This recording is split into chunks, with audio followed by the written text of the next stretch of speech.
that along to whichever private business they designate, and we can essentially track exactly who's moving to and from certain locations, and we can provide like the overall cost to move those passengers to and from those areas. So that is something we can do. It's not something that I've personally implemented. Min, are you familiar with that anywhere else?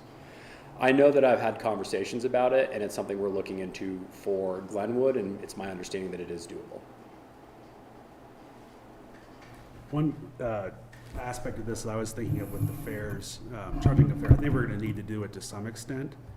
But one thing that I think we should consider, and I'd be supportive of doing this, is continuing, if you like, or not continuing, I guess, adding a provision. And if you're going to a bus stop, I don't think we should be charging the fare, because I think that's going to dampen demand for people just doing mass transit.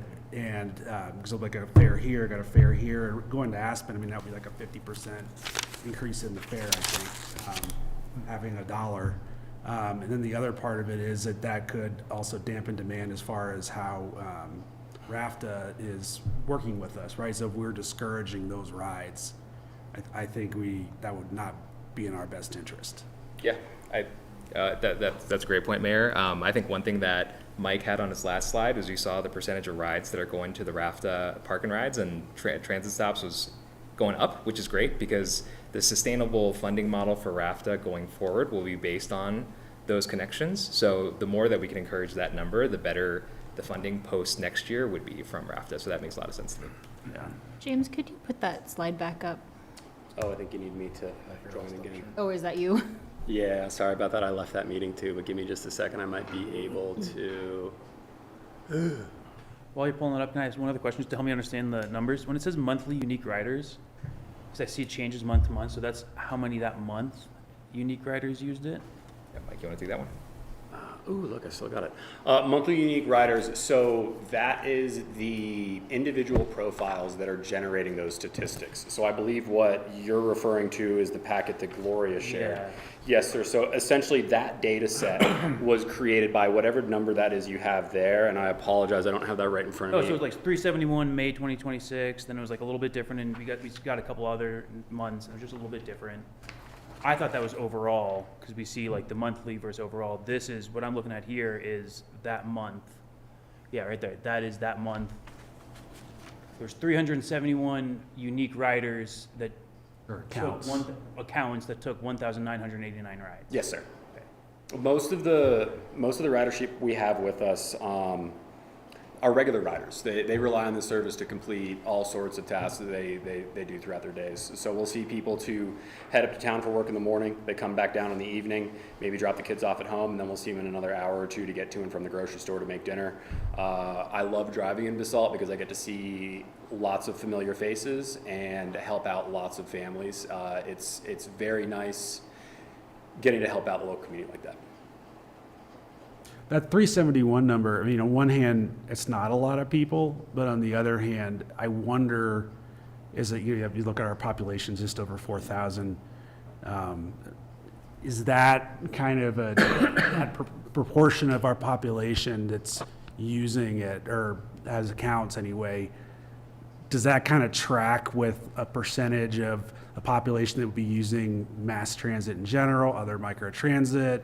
You know what I mean? Is that, in other words, is that strong, average, weak, as far as kind of the uptake in the service? What this shows me is, one thing I will say is this number varies every single month. So depending on It's a snapshot. Yeah. This is just July. I would have to kind of dig through data and see how it fluctuates.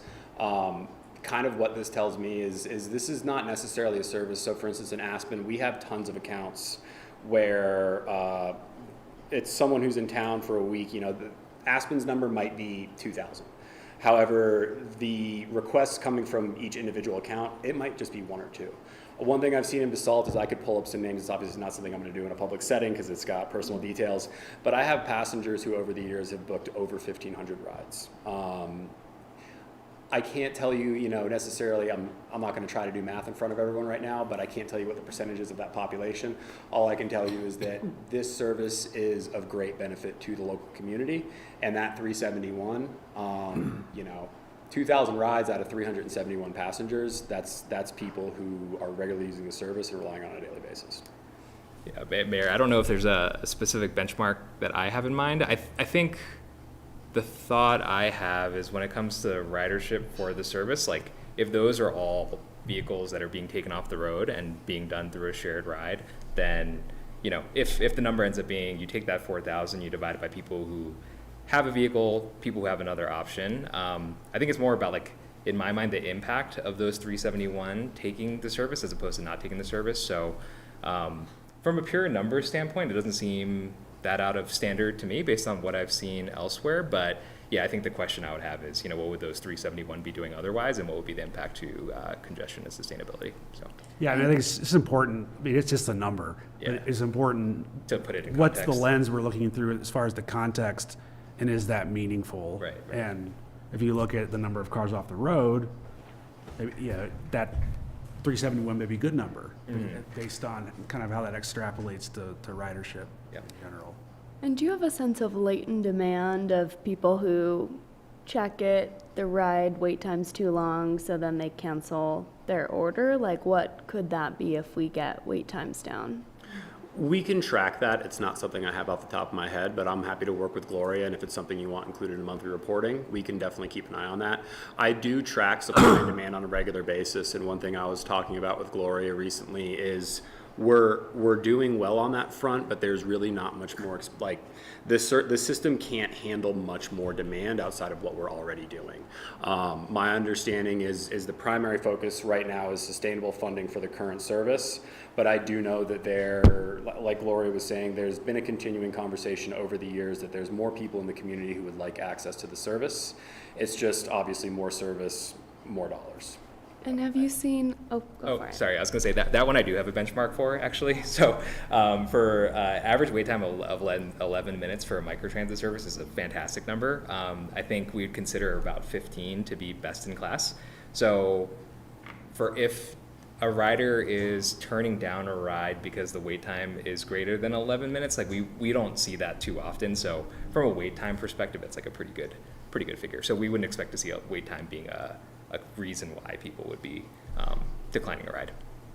It is though, because I've done it, Oh, especially like in the mornings, yeah. Half There's the a certain time I time of day. open Yeah, it, I it'll get click pretty hot. out. that makes it. If it's if we're looking at like a certain hour as opposed to on average, so that does make sense. I mean, I Yeah. think that would be a really interesting statistic to see if that is something that you're able to track and provide. Definitely. And if you can break it down by hour, because I suspect we have things that we suspect are going on. A lot of the traffic in the morning is to the high school. And so then that's taking up valuable rides that could be getting people to RAFTA up and down the valley for their commute.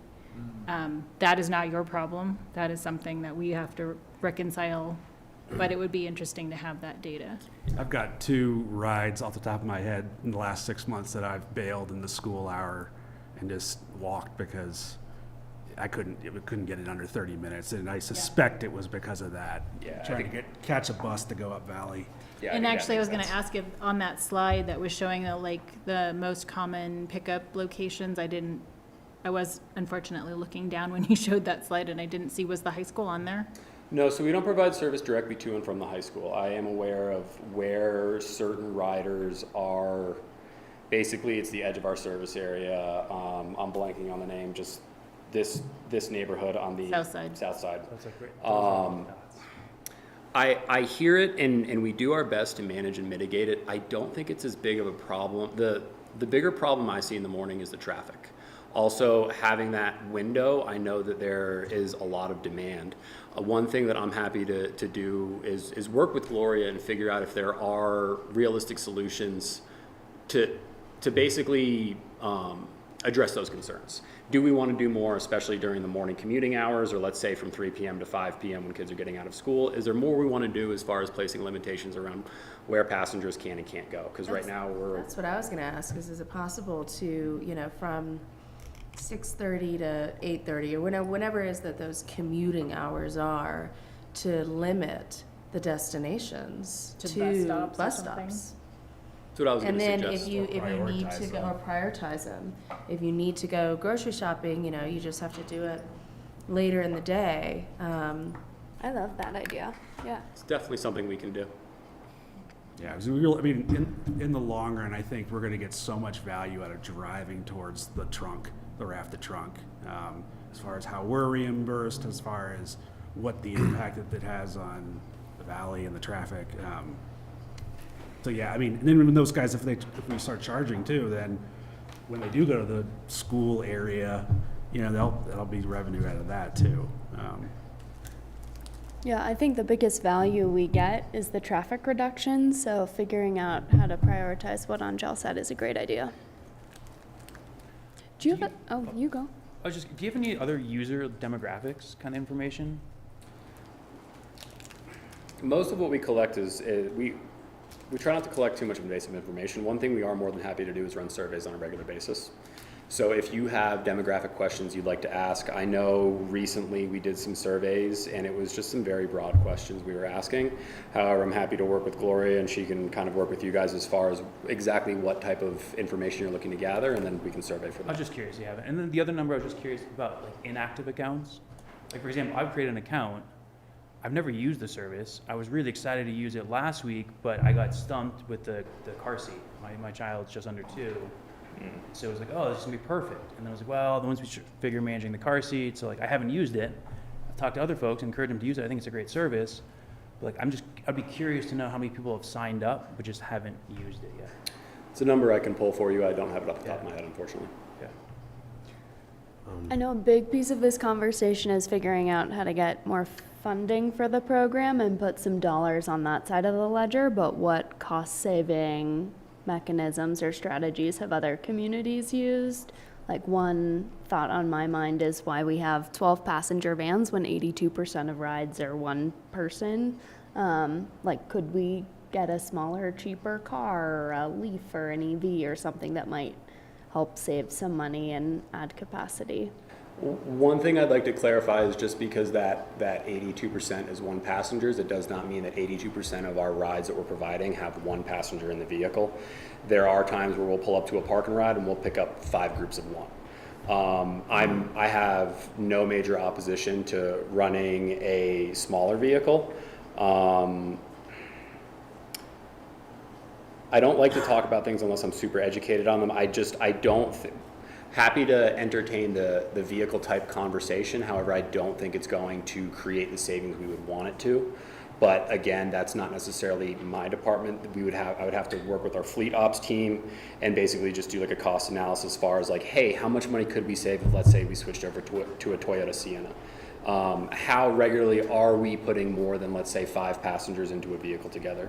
This is a data analysis that we're happy to do, and I can come back to Gloria and say, you know what, looking at things, you know, running these transit vans, they're bigger than we need. Maybe we want to switch to something like a Toyota Sienna hybrid. It's going to get better gas mileage. The Transits do all right on maintenance, but I know the Toyota Siennas, they are more affordable as from like a maintenance standpoint, gas mileage standpoint. So I'm happy to kind of work with Gloria on that and see what sort of savings we can come up with. My only thing is I don't want to reduce the efficiency of the service. As that shared ride number, the 40%, that's a really solid number for a microtransit service.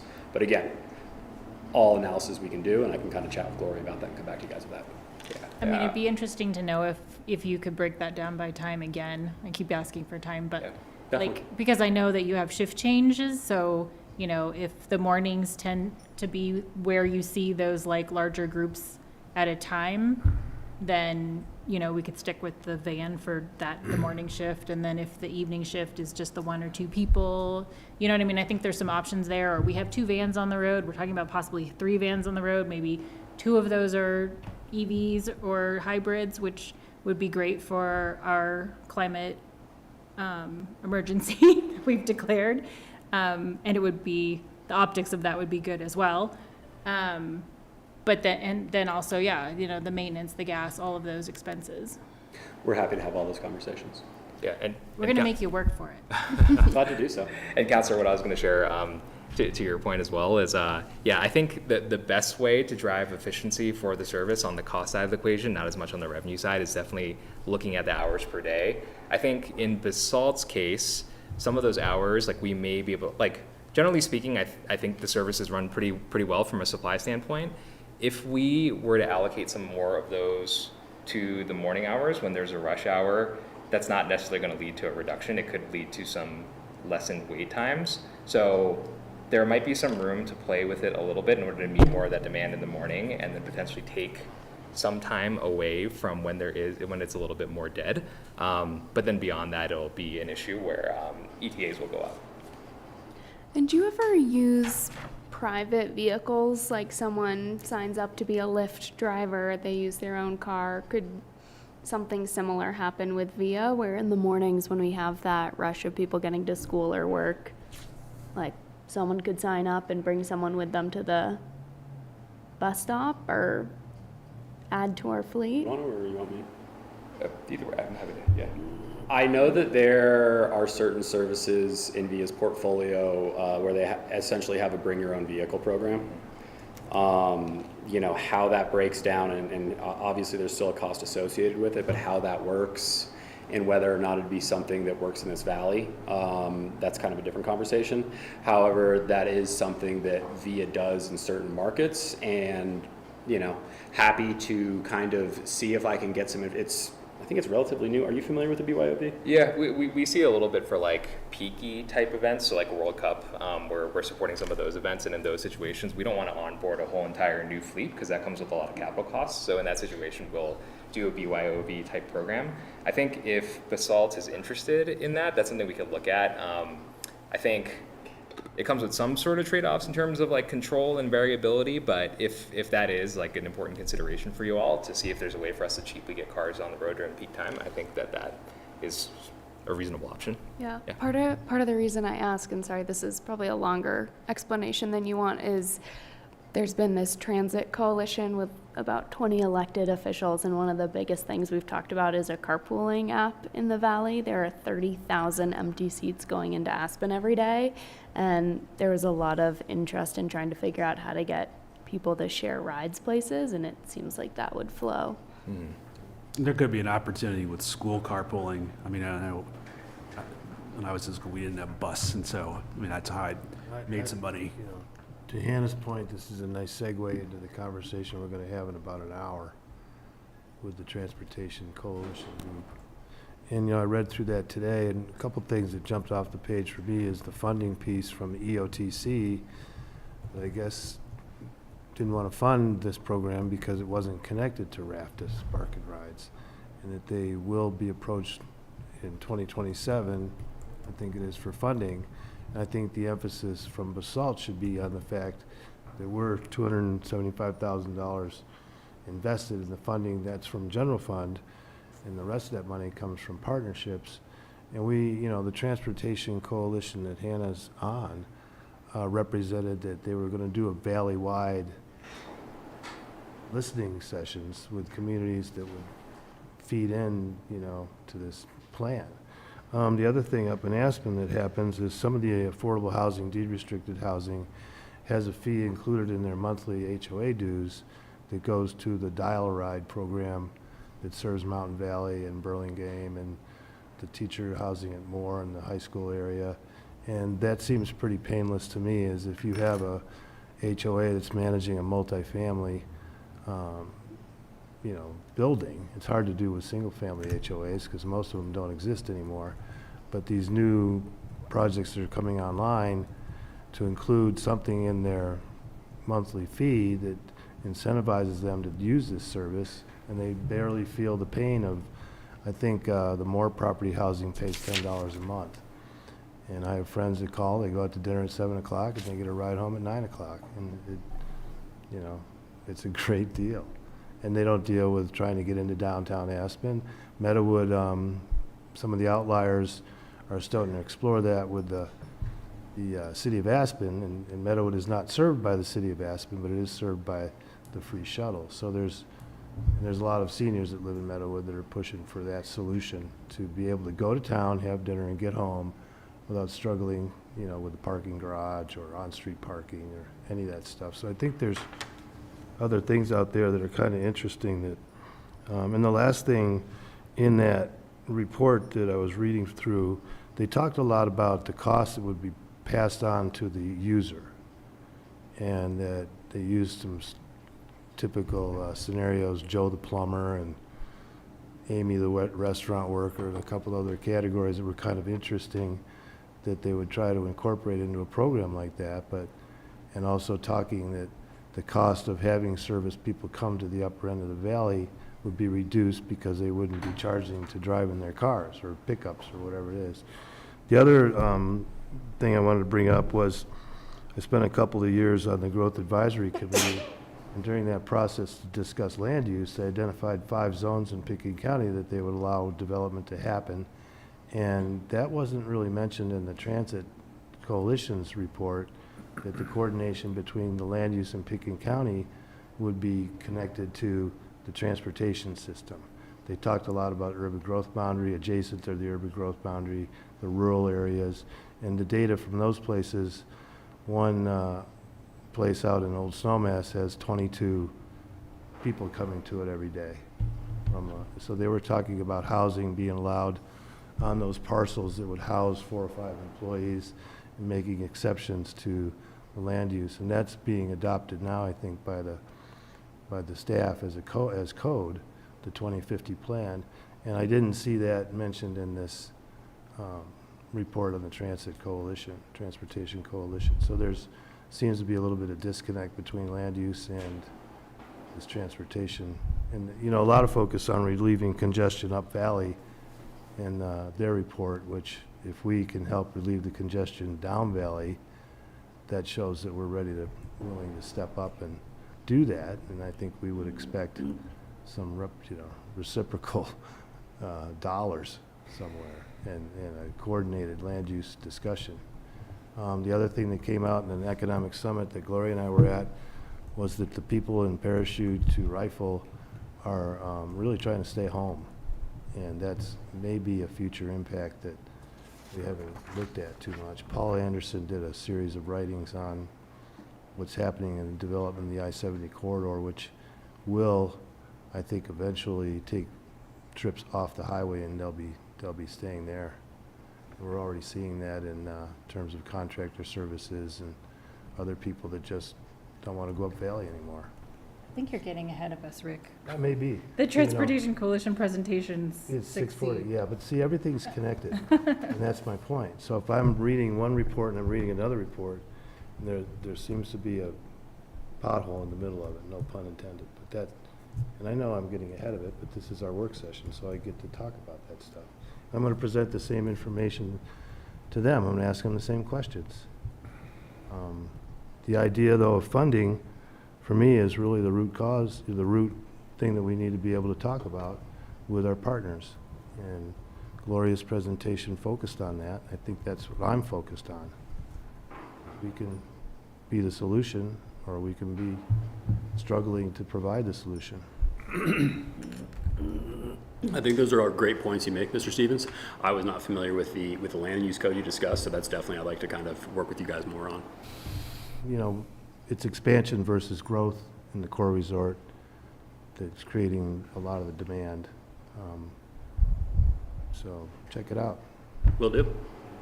I think there is an opportunity, you know, because we do want to reduce traffic. I mean, that's like the outcome. We want people to get on mass transit for a few reasons. One is to reduce traffic in general in the system. So I think having in the parking lot going forward something around carpooling, is there an opportunity there or not? You know, I mean, I know it's something that's going to need to be addressed somewhere, and maybe there's an opportunity to use this, I would say service, but I'd say platform, probably a better word for it, to accommodate any carpooling demand that could be there. I mean, the school comes to mind, but there could be other opportunities. And if we look at it from that system perspective later on with the Transportation Coalition, I mean, because their remit is a lot broader, but there's microtransit all over the place, and it might be carpool opportunity all over the place too. So I don't know, but I think that's something we should definitely put in the parking lot to explore as a potential opportunity for the service platform, whatever.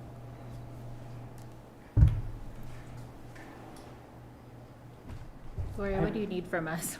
Yeah. Sure. So in summary, I have kind of taken some notes while we're going through here. And I just want to kind of go back to David's question on that if we're going to charge for our service, if it doesn't connect to, only if it connects, or only if it doesn't connect to a RAFTA stop. Is that correct? So we wouldn't charge for a RAFTA stop connection? Is that something, I just wanted to circle back to that one to make sure everyone Well, was. I think In the that- city market. I also wonder about the part about having like a corporate entity paying for it. And it seems like maybe that's not gonna be as much of a departure from your current kind of infrastructure than like carpooling. But I can see like if we have employers who can pay, if I'm coming to work and my employer says, yeah, I want to support the system, because a lot of employers are doing that, I can just charge them and it picks me up, and then we don't have to necessarily grant it free to RAFTA, because I'm going to take it to RAFTA and then get on the bus and go to work. And Skico's can get the bill, or whoever is going to get the bill. And so I think that could be part of the discussion before we like commit to saying, here's what's free, here's what's not free. Let's talk to our partners in the community and say, hey, we all are in this together. Would you be willing to make this a benefit for your employees to help them get to work? Yeah, I think it makes a lot of sense to ask Aspen One for money. A, because we have proof that a lot of the riders are coming from their housing. B, it supports their own sustainability goals to get cars off the road. And C, they already encourage RAFTA ridership. They give their employees discounted RAFTA punch passes because they don't have the parking up there for all their employees. And so I think that there's a lot of reason to go to Aspen One, Aspen Skiing Company for funding for this. And then I think there's a lot of reason to go to Pitkin and Eagle counties. You know, as you laid out in your memo, now we meet, you know, more of their qualifications, but also the increased demand areas are all outside of our town boundaries and in unincorporated Pitkin, Holland Hills, Hoagland Ranch, and Eagle counties. So it would just be a benefit to their county citizens. So, I mean, I feel like we should hit those three pretty hard. Okay. I agree. I think too, with the density that's being proposed in the Mid-Valley, that I think right now the bus stop at Two Rivers and Willits, or Highway 82 and Willits Lane, is a non-velociraptor. It's not a stop. It's not a rapid transit stop. And that, there's a lot of ridership there, and I think it's gonna be more in the future. So I don't know how you'd make adjustments for that bus stop to be a express stop. I know, it's come up. I mean, I don't know what staff would say, but I'm pretty sure they would talk about if we had another BRT stop, then what does that do to the BRT service? I don't know, but I mean, but the ridership is pretty high. Well, not to get ahead of myself again, but the discussion in the report we're gonna hear later on is about freeing up the bus so they can not get caught up in this stuff. So there may be a trade-off if that becomes a BRT, and they're gonna be able to move through the system quicker anyway, is what I'm hopeful. Yeah, maybe. We'll see. Yeah. We'll see. I don't know. Just three more things, and this is the last Yeah. thing. The other thing I just want, again, just like harping on having somebody else pay for it, sending them the bill, that also saves us a lot on processing fees. So if it's like $1, we're not spending 30% of that every time to a processing fee, and we can just send one big bill. I would be That's a very good much in point. favor of like a waiver process that's very generous for like seniors or for youth, or like somebody else could just apply for it and say, I'm financially strapped, right? Like $1, we're saying we're gonna raise $27,000 or whatever it is, it's a drop in the bucket. And so I would be very like in favor of a generous waiver process. And then my last question, kind of not related to Basalt Connect, but in that FLMMM grant, it talks about infrastructure. Could that be something like the Somerset bike path or improvements on Few Lane we could apply for? I'll have to ask Mary on that one. Yeah. Yeah. That could be Mid-Valley Trails money too, I don't, but yeah. It just caught my attention when I saw it in there and how it was for infrastructure projects as well. So I just thought, something to look at. And it might be an either or, so I would ask her on that one. Okay. Because I know she just did a call out for that, so that's due in August, and I'll double check on that. Is there a list? That is another actually question I had, like who else gets, do they publish who the recipients are? I I would probably defer to the I'd have to RAFTA look. board. Yeah, I have to look in the packets and see if they. I'm just curious if that's They like. probably do. I can't recall off the top of my head though when that was shared. Yeah. That's a good question. I'll take that to them and figure out the FLMM I'll grants. add too, just for what it's worth, as far as charging the riders per ride, I think if we're gonna waive, if you're going to a RAFTA bus stop, or waive senior citizens, or waive students, like that's a lot of people, and it diminishes the amount of revenue there. And becomes a question of, is it worth charging at all if we can successfully get money from, more money from some of these government partners and grants and whatnot?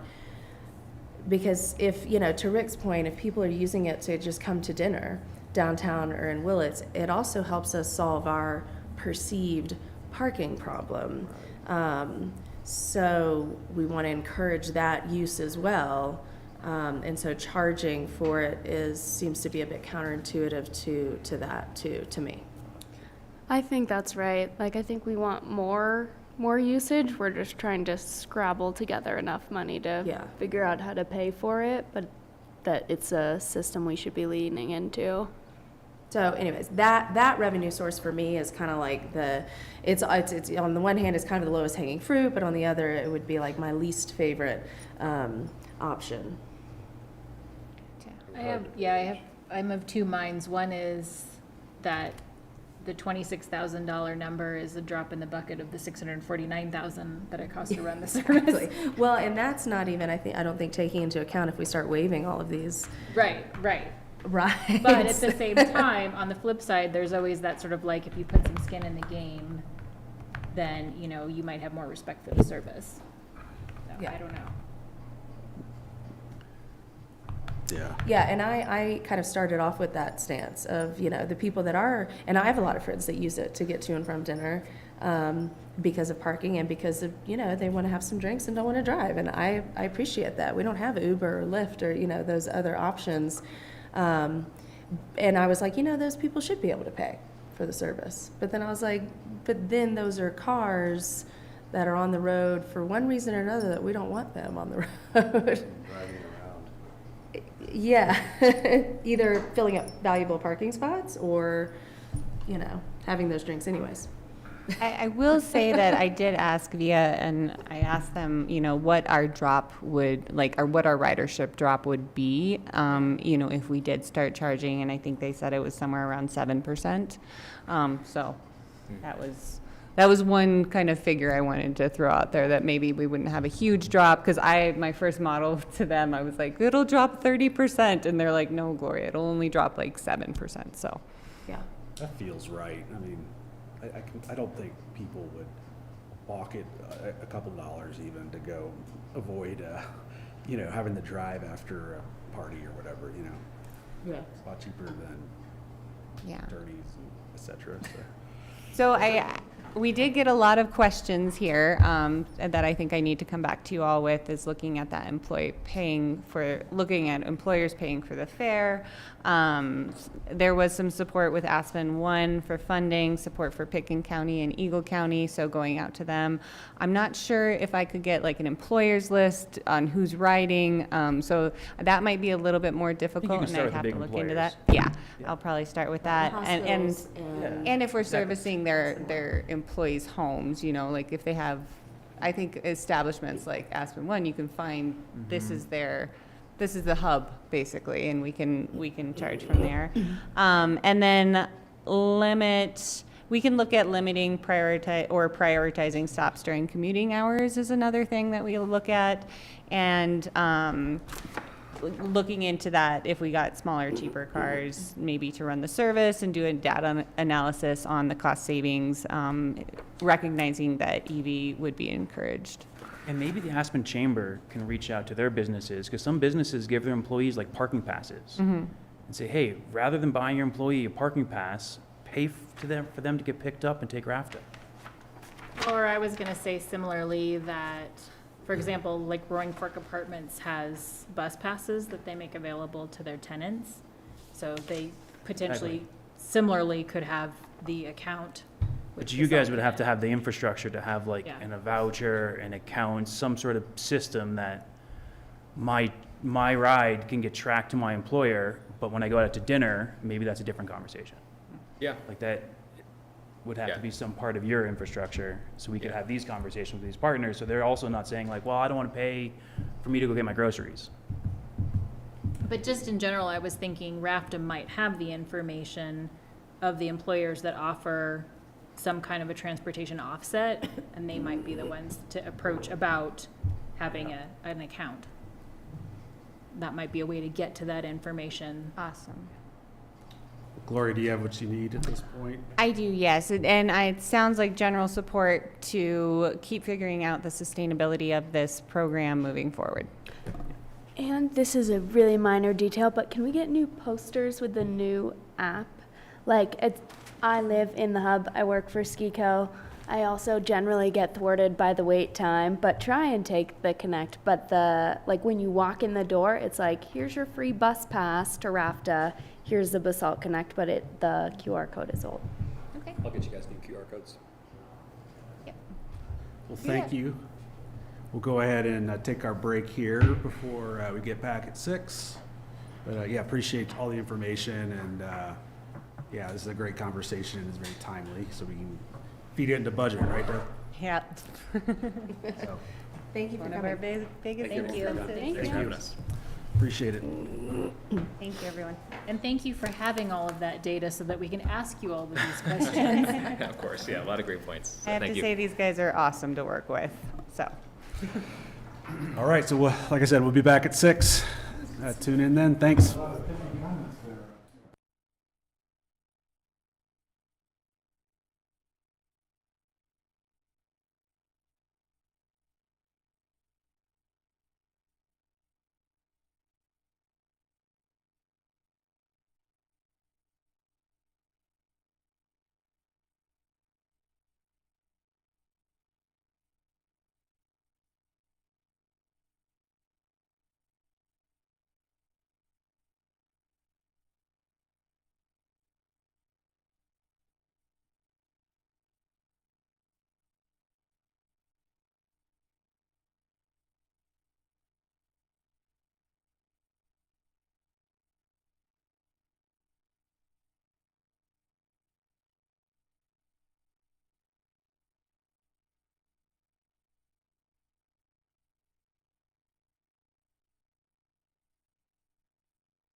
Good evening and welcome back to our regular Basalt Town Council meeting. Today's Tuesday, June 23rd, 2026, and I'll call the meeting to order in a moment. Before I do, just a quick reminder, you can go on to basalt.net, and if you'd like to attend the meeting virtually and be able to make comments, etc., or public comment. On the agenda and minutes tab, you just need to get to this meeting for June 23rd. You'll see a Zoom link in there, and you can join that way if you'd like. So I will go ahead and call the meeting to order, and Pam, will you please call the roll? Absolutely. Let us begin with Elise Huddle. Angela Anderson. I was present with drink in my It was mouth. like harumph. Here. Thank you, Angela. Rick Stevens. Here. Hannah Berman. Here. Angel Dupré-Bouchard. Here. Greg Shaffrin. Here. And David Knight. Here. The A-team is present. Thank you. Thank you, Pam. Next up, we have our consent agenda. Got a few things on it. Item 2A is the minutes from June 9th, 2026. Item 2B is resolution number 27, series of 2026, resolution of the Town Council of Basalt, Colorado, approving change order numbers 1 and 2 for construction of Phase 1 of the Confluence Park Safe Routes to School project. Item 2C is letter of support for Pitkin Broadband. Item 2D is continued to July 14th, 2026, public hearing 555 Basalt Avenue Development Application for Special Review PUD amendments and associated development review actions for 54 commercial storage units and 47 residential units. And then finally, item 2E, which is our minutes from May 26, 2026. If anybody would like to pull anything off to discuss, we can do so. Otherwise, I'd entertain a motion to approve the consent agenda items as I have a presented. question. Just on 2B, Gloria, are we about 95% complete over there, you think? 90? It looks great.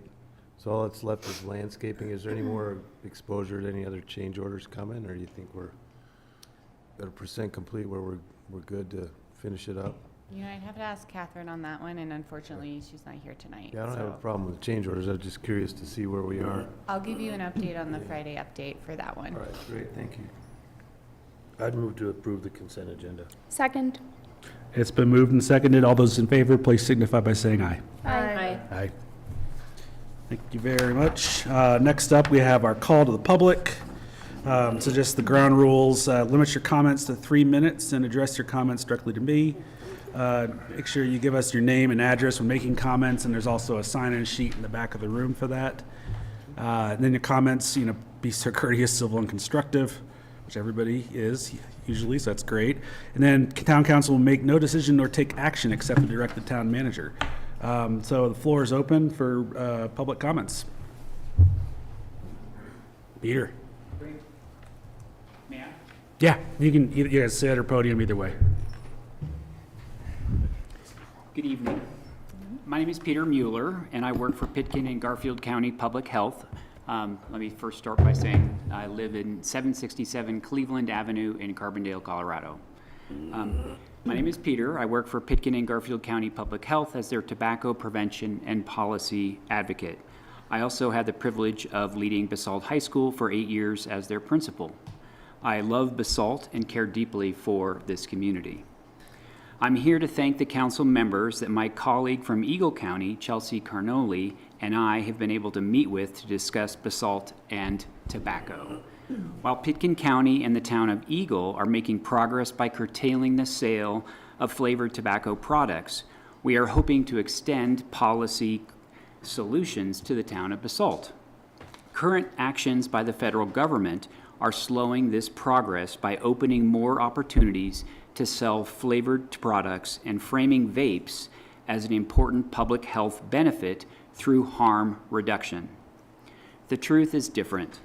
Flavored vapes in our region are preferred by youth 92% of the time. 10% of our youth are Basalt youth, Aspen youth, Carbondale youth, Glenwood youth currently vape. 5% have picked up the habit of nicotine pouches like Zyn. And when a teenager tries a vape, they get an appealing flavor and a short nicotine buzz. Weeks later, they are addicted. We can do better, and I appreciate the thought and care David Knight and Hannah Berman, among others, have given to this public health concern. Chelsea and I will continue to reach out to all of you in an effort to discuss the opportunities and challenges of this important public health matter. Thanks for your attention, and I appreciate your support and engagement. Best. Thanks, Peter. Peter? Anyone else? Seeing no one, we can go ahead and move on to mayor and council reports and comments. Floor is open. Just briefly on the tobacco tax, most other municipalities and counties in our region have a $4 per pack tax. We're at $2 a pack, and I would be very open to going to 4, but it would take a public vote, is my understanding, and someone to run that campaign. If that's what, if Peter or his team are interested in that, it's something I'd certainly endorse. That's something I'd be interested in looking into as Yeah. well. And he talked about how cost and flavor are the two biggest factors for youth consumption, and to me, cost seems to be the easy button for that. Good comments. Anyone else? To my screen, I don't think I have anything. No. I think we're good, so I think we can move on to manager's report, item 5. So I'd like to start off my manager's report by recognizing one of our fearless leaders in safety. We're so fortunate to have this individual on our team, and recently he just received the 2025 Safety Champion Award, and I'd like to present that to him. He doesn't know who he is yet, but Justin, would you please come up and get your 2025 SURSA Safety Champion Award, and thank you.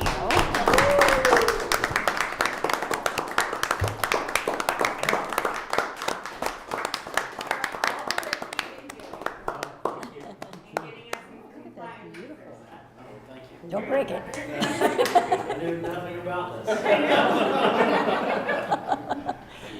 Thank you very Your much. teammates nominated you, so you were kind of our leader in safety. Oh, thank you very much. That's great. Yeah. Well done.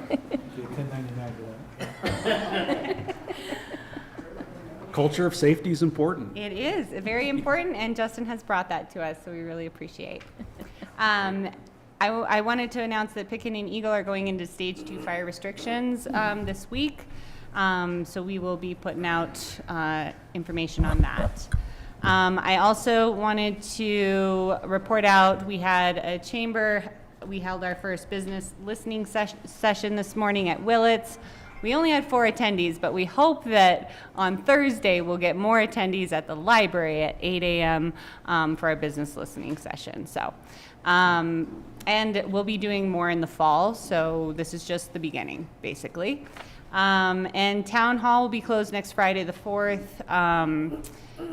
And Bike to Work Day is tomorrow, so stop by on your bike commuting to either River Park or Triangle Park for a free breakfast. And then we have some options for closing on our 6 units on Midland, and I'd like Doug to just kind of hit on that real quick if he could. Yeah, so we have, to remind everybody, we have 6 units that are going to be delivered, are ready for occupancy sometime in July. And the purchase price was $2,380,000. We have 25% of it's already been deposited vis-a-vis escrows. So we would need to come up with the closing amount of the difference. I know we've talked about initial construct was that we would just use the funds from various aretas that we had collected over the years, whether it be Roaring Fork Club or the Basalt River Park, or even the aretas, there's even a areta for the Midland. But after thinking it through and looking at other financial commitments coming down the track, and was talking with Gloria, I'm going to suggest an alternative would be that we would actually borrow money and issue a COP for the full amount of the purchase price, the $2,380,000, and that we would secure that with basically it would take a loan, and it would be like if you're familiar with a HELOC is just interest only. So we would have a very low payment to service the debt, and we'd have the debt payment be somewhat, the target would be what the rent we're collecting would be, so we're not upside down on any sort of cash flow on the note itself. And that what we would do, the plan then would be to have a shorter duration of the note, maybe a 5 or 8 year term, and with a prepayment option. And then as the REITs came through on the Midlands specifically, we could take those funds and just pay off the note, whether it be 3 years from now, 5 years from now, or whatever. The reason I'm suggesting that is that there's just to keep our cash powder dry, and that what I would be asking just for your blessings on going to Ellers. Ellers has handled our COPs in the past. We've issued 3. So I was going to suggest we go to them with this construct. Be a relatively low amount of a COP that we're issuing. And I would actually be issuing more than we actually need to close, because what we really need to do is replenish the general fund by the entire purchase price, which was $2,380,000. And we don't want to have the loan. We want to have the loan. We don't want to have the loan over collateralized. So we want to have some risk in the loan from the underwriting standpoint. So, with your okay and nod, that's all I'm looking for, is that we would then proceed with the process of getting a COP. It would be post-close, so we would have to have a reimbursement provision in the resolution that we would come back to you with, or it may be it might be an ordinance. I'm not sure. Well, at some point, we're going to get this memorialized with council, and that we'd have the reimbursement provision. So when we get the funds, we could just properly reimburse the general fund. So I'm asking for permission to actually initiate the process. So, and you're not bound by anything other than evaluating what the terms of the arrangement would be. Midland is that Basalt Center Midland is Circle? BCC, right across the street. Okay. What other COPs do we currently have out, and when do they expire? We have the final year of the Albany Park, which is this year. I think that the debt on that is like $420,000.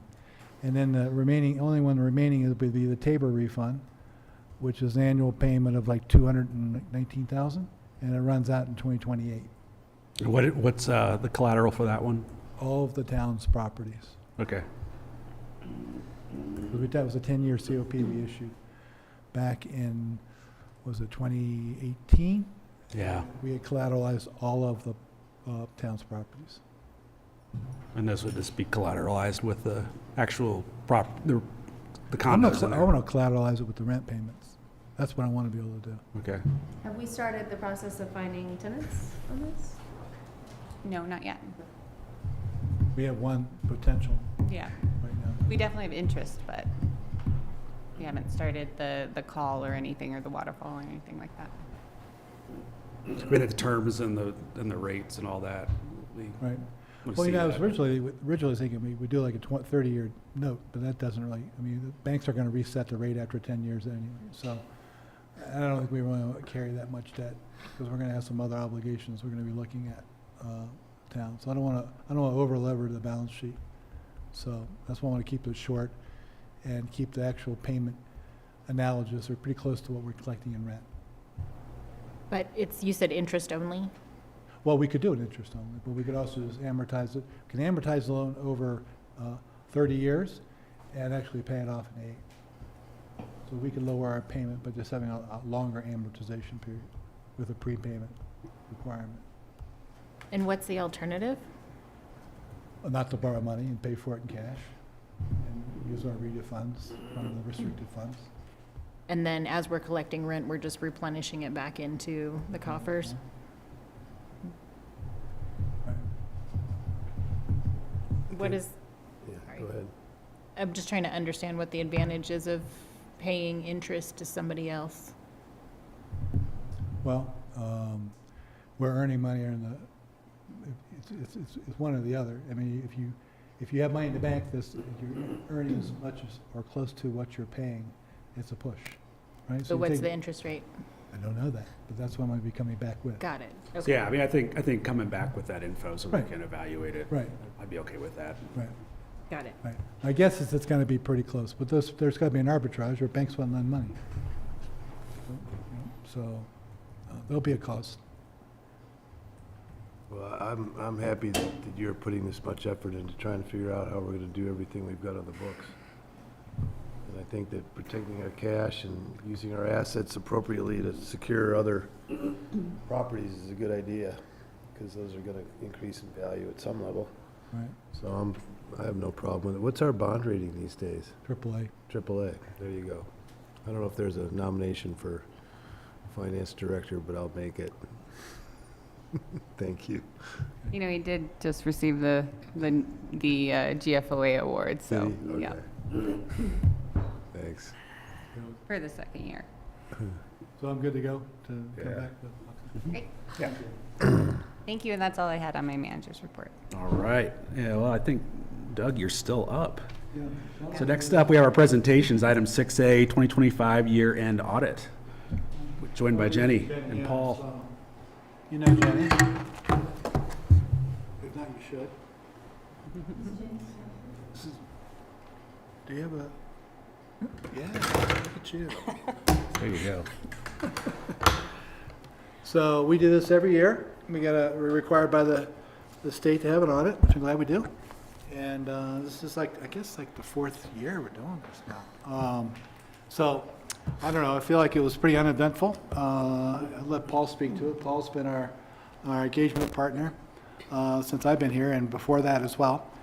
And he'll go through what their processes were and what their findings were and any other comments he has. A required communication that the auditors have to have with council. I will just say that the financial reports you see, that would use quarterly reports, the unjuiced up version or the unjazzy version that Gloria and I have been working on, the Excel sheets, right? Are pretty much what you're going to see on the audit report. So there wasn't, there's a few minor differences. But so I think the headline is what you're seeing quarterly, at least this year and past, have been consistent with what the audited report has shown. So with that, do you want to say anything? I mean, Jenny's really kind of the brains of the bunch here. So, It's a big team effort to get this all together, so. right. So Paul, you want to take it away? All right, thank you. Can you guys hear me okay? Yes. All right. Well, I know you guys hear from me regularly, but we do staff your engagement with always one new CPA and one existing CPA. And as Doug mentioned, I would describe the audit as uneventful, which is generally a good thing. I'm going to share my screen, just briefly walk you through the process. So, you know, this is kind of your audit work papers, and you'll get a quick feel for what we do. So we, you know, schedule four CPAs on your engagement, and basically the planning stage involves reading all your minutes, and probably the most important part of that is going through all your departments. So you can see each of these as your departments, and basically we're meeting with them and trying to understand, how do dollars come in, how do dollars go out, how does it get recorded in your books, and do we have good internal controls. So each of these is a work paper. You can see this was done by Caleb and reviewed by Tasha, and Caleb would have been CPAs on the engagement this year.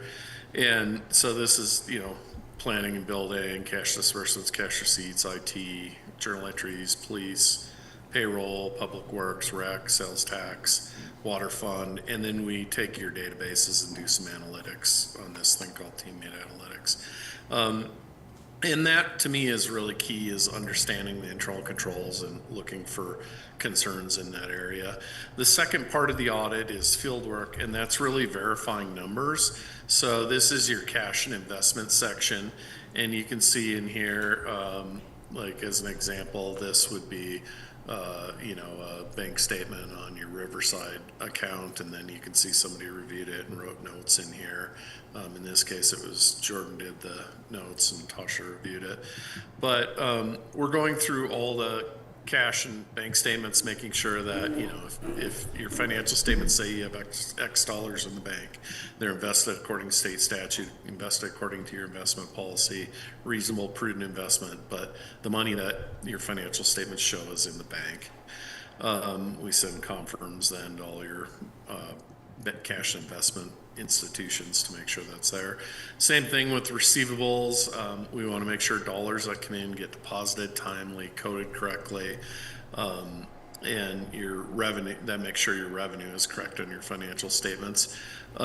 We go through various other, you know, prepaid assets, whether it's, you know, deposits or prepaid expenses, capital assets. You know, you guys have a lot of infrastructure at work, and so anytime you have new assets, you know, whether it's affordable housing units or anything else, we want to make sure it gets added to the listing, depreciated appropriately, insured, kind of all those things. Go through accounts payable, make sure we have stuff in the correct year. Is stuff being paid timely? We're not paying anything late, we're paying interest, and then when it's paid, is it getting coded to the correct account? So we know that, you know, payroll expenses, payroll, and utilities are utilities. We go through all your payroll policies and your expenses. We want to make sure what was paid out followed your policies and it was reported correctly to all the taxing authorities. We go through some other liabilities, debt. You asked about your bond rating. One of the things when you issue debt is there's a lot of promises that go with that. So we go through kind of each of your debt obligations, make sure we've complied with that. Go through leases, IT agreements, expenses one more time, and then ballot questions, various ballot questions and IGAs you have. And then state statutes and federal grants. So I guess what I want you to get out of this is it's a comprehensive process, and there were 431 different work papers that a lot of which your team scanned up and provided us, and a lot which we would have sent confirmations and got from outside sources, whoever it is. The big users of the financial statements, well, that whole process, those 431 work papers are geared towards providing audited financial statements that are correct. So you guys do, there's kind of two sets of financial statements. One is called an ACFR, Annual Comprehensive Financial Report, and that's because it includes a lot of additional information in here. If you went through the back sections, there's information on population, major employers, things like that. So it's more than just kind of the basic numbers. And then there is general purpose financial statements. One of the things I love about Basalt is you do a full ACFR, which is more comprehensive. That report then gets submitted to a group called GFOA, and GFOA has awarded you a Certificate of Financial Achievement now for a couple of years. The report is covered by an independent auditor's report where you know, we've looked at those 431 work papers and we know the numbers are correct, and so we have we've attached an opinion to your financial statements that would be referred to as a clean or an unmodified opinion. Overall, the numbers are going to look very similar. In fact, very similar to what you get regularly. Kind of when you drill down, there's a little more pomp and circumstance. The users of this report are not just, you know, you council or electorate, but it's going to go to all your bond rating agencies, to all your bond holders, to the SEC, to your banking relationships, to the federal government for federal grants, to the state government for state grants, you know, insurance companies, banking companies. And I'll just briefly kind of jump to one page because I don't think it's going to tell a different story than what you're getting regularly from your staff. You have, and this is on page C5, and it just shows money coming in, kind of like deposits in the bank, and money going out. We actually audit pretty much all of CAST, and you know, you have a pretty similar setup. Paul, can you make sure everybody knows what CAST is? Just Oh, sorry, Colorado Association of Ski Towns. So I think we audit today I did the Pickett County BOCC meeting. I was at Carbondale auditing, and later tonight I have Avon. So we audit a lot of municipalities, and your setup, fund structure is pretty similar to most, with the exception of Basalt has a lot of restricted funds. Compared to maybe a lot of municipalities. But essentially you had 22 million that came in as deposits, 22 million that went out. This is pretty much everything but the water fund. And you ended the year increasing your fund balances 291,000. So, out of 22 million, that's pretty much a break-even year. Now, we drew down our fund balances, in the capital fund, but that's all anticipated and, for various capital projects. Overall, I think, you guys are kind of right where you would have anticipated, right where you budgeted. And it's an extremely clean process. And so there also is in your packet a board letter that goes to here, and we have to communicate to you new accounting standards that occur. This year there really wasn't any. Next year the state auditor sent out a letter that there's kind of a pretty significant new standard coming, but we have a plan for helping you guys get through that. It's just going to add a little more information on budget actual variances. And then the second is, what are the biggest estimates? You do have some pension funds through FPPA. That's probably the biggest estimate in there. The rest of them are pretty standard estimates. There's nothing that would strike me as unusual. The FPPA stuff, we take their numbers from their actuaries and apply them to you guys along with everyone else in the pool, but nothing necessarily unusual there. No difficulties encountered performing the audit. As Doug mentioned, it's uneventful, and that's really where we like our clients to be. And I'm an auditor. I really don't say anything nice about anyone, but I'm going to break that rule tonight, and I'm going to tell you that you guys have great staff. They, providing 500 work papers to a bunch of different auditors requesting stuff is no small task. This is, I think, the most critical thing, and kind of why I'm not going to go into more detail in the report unless you guys would want me to, is because did we have a bunch of corrected misstatements or some that maybe we didn't fix? And another way to put that is, did we have a lot of journal entries? And, a lot of times there'll be this whole list of journal entries. We don't have material journal entries with you guys. And why that's critical is it tells me you don't have to wait for the audit to get good financial information. You're getting it regularly when you get your financial reports from your staff. And I just think that's really key. That's where you want your organization to be.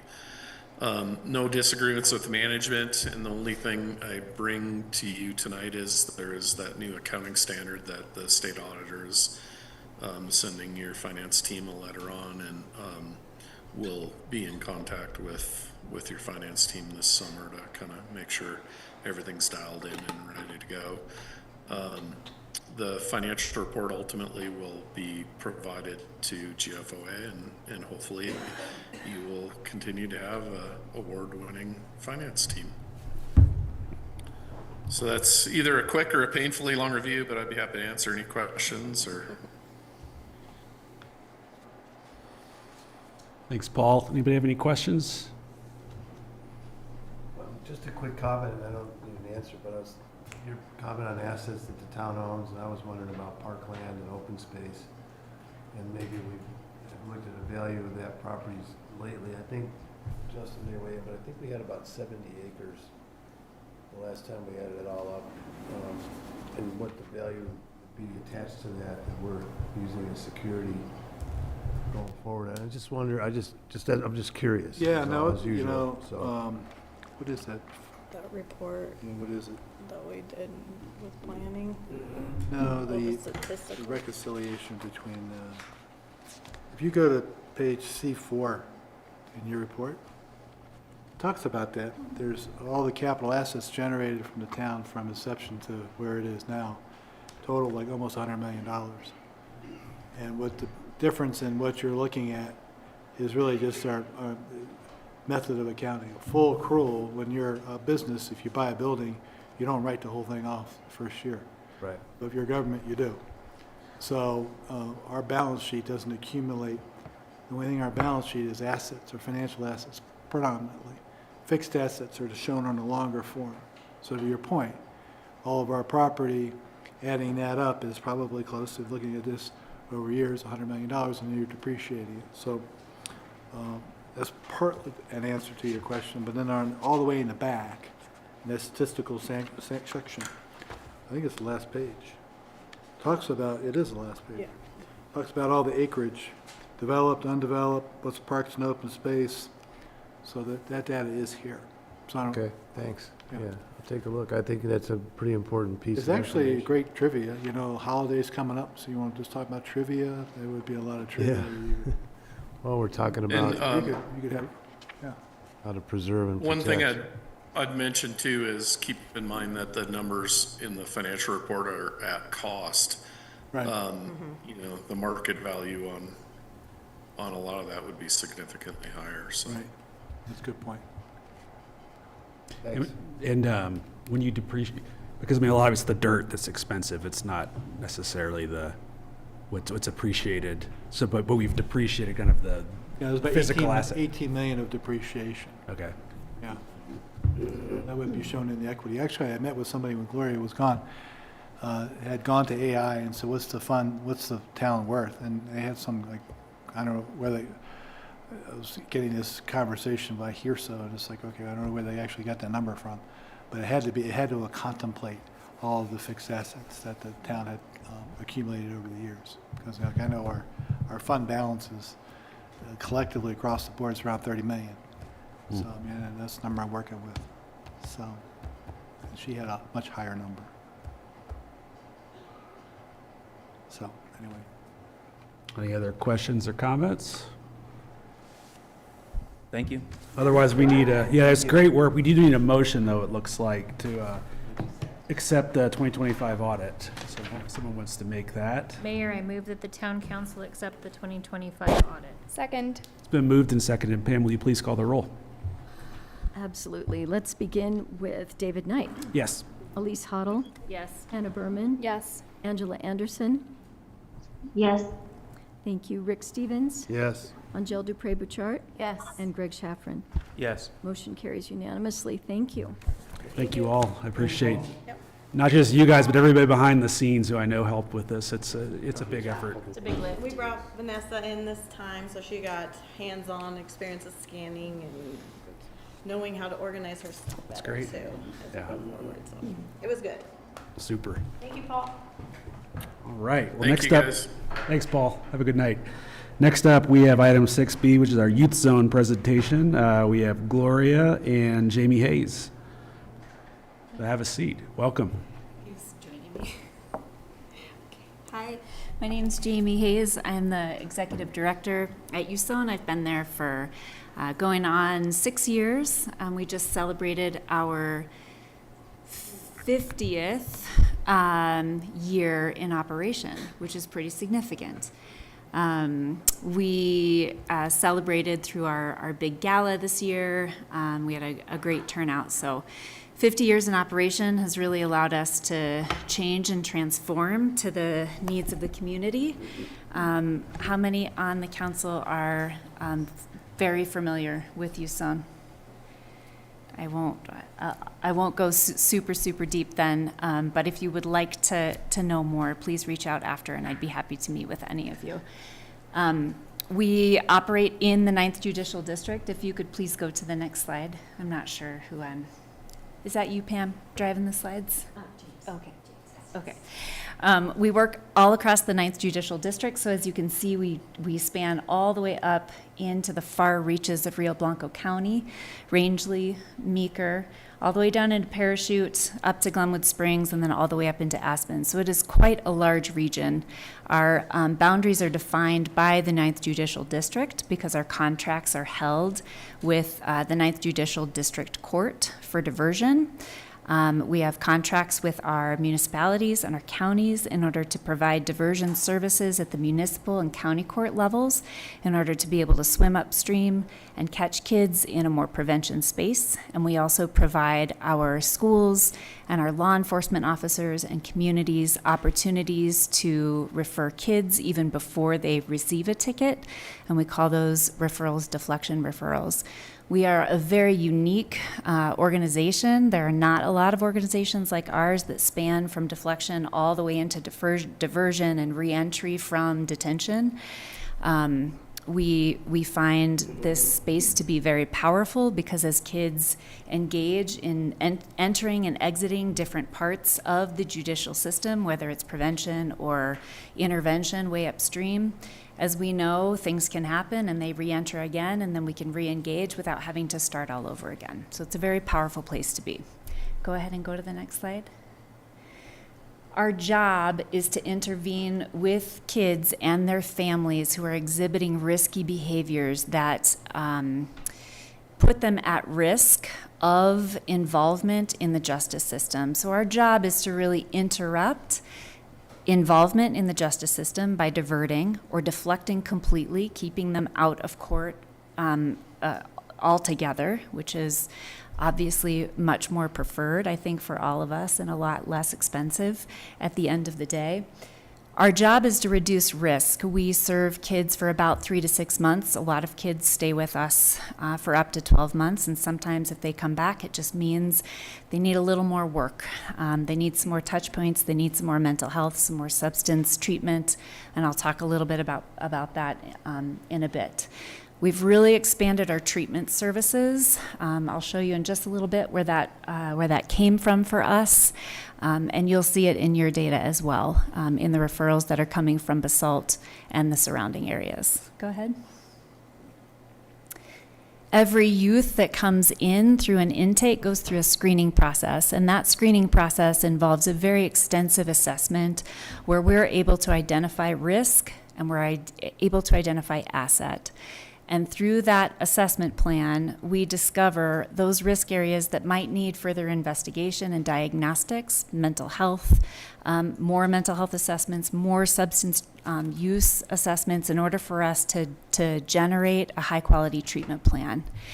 We also use those areas of asset in order to develop relationship with kids, get them more engaged in their communities through their strengths, and build a plan around using those strengths in order to reintegrate into the community through a restorative action plan or an individualized action plan. Go ahead.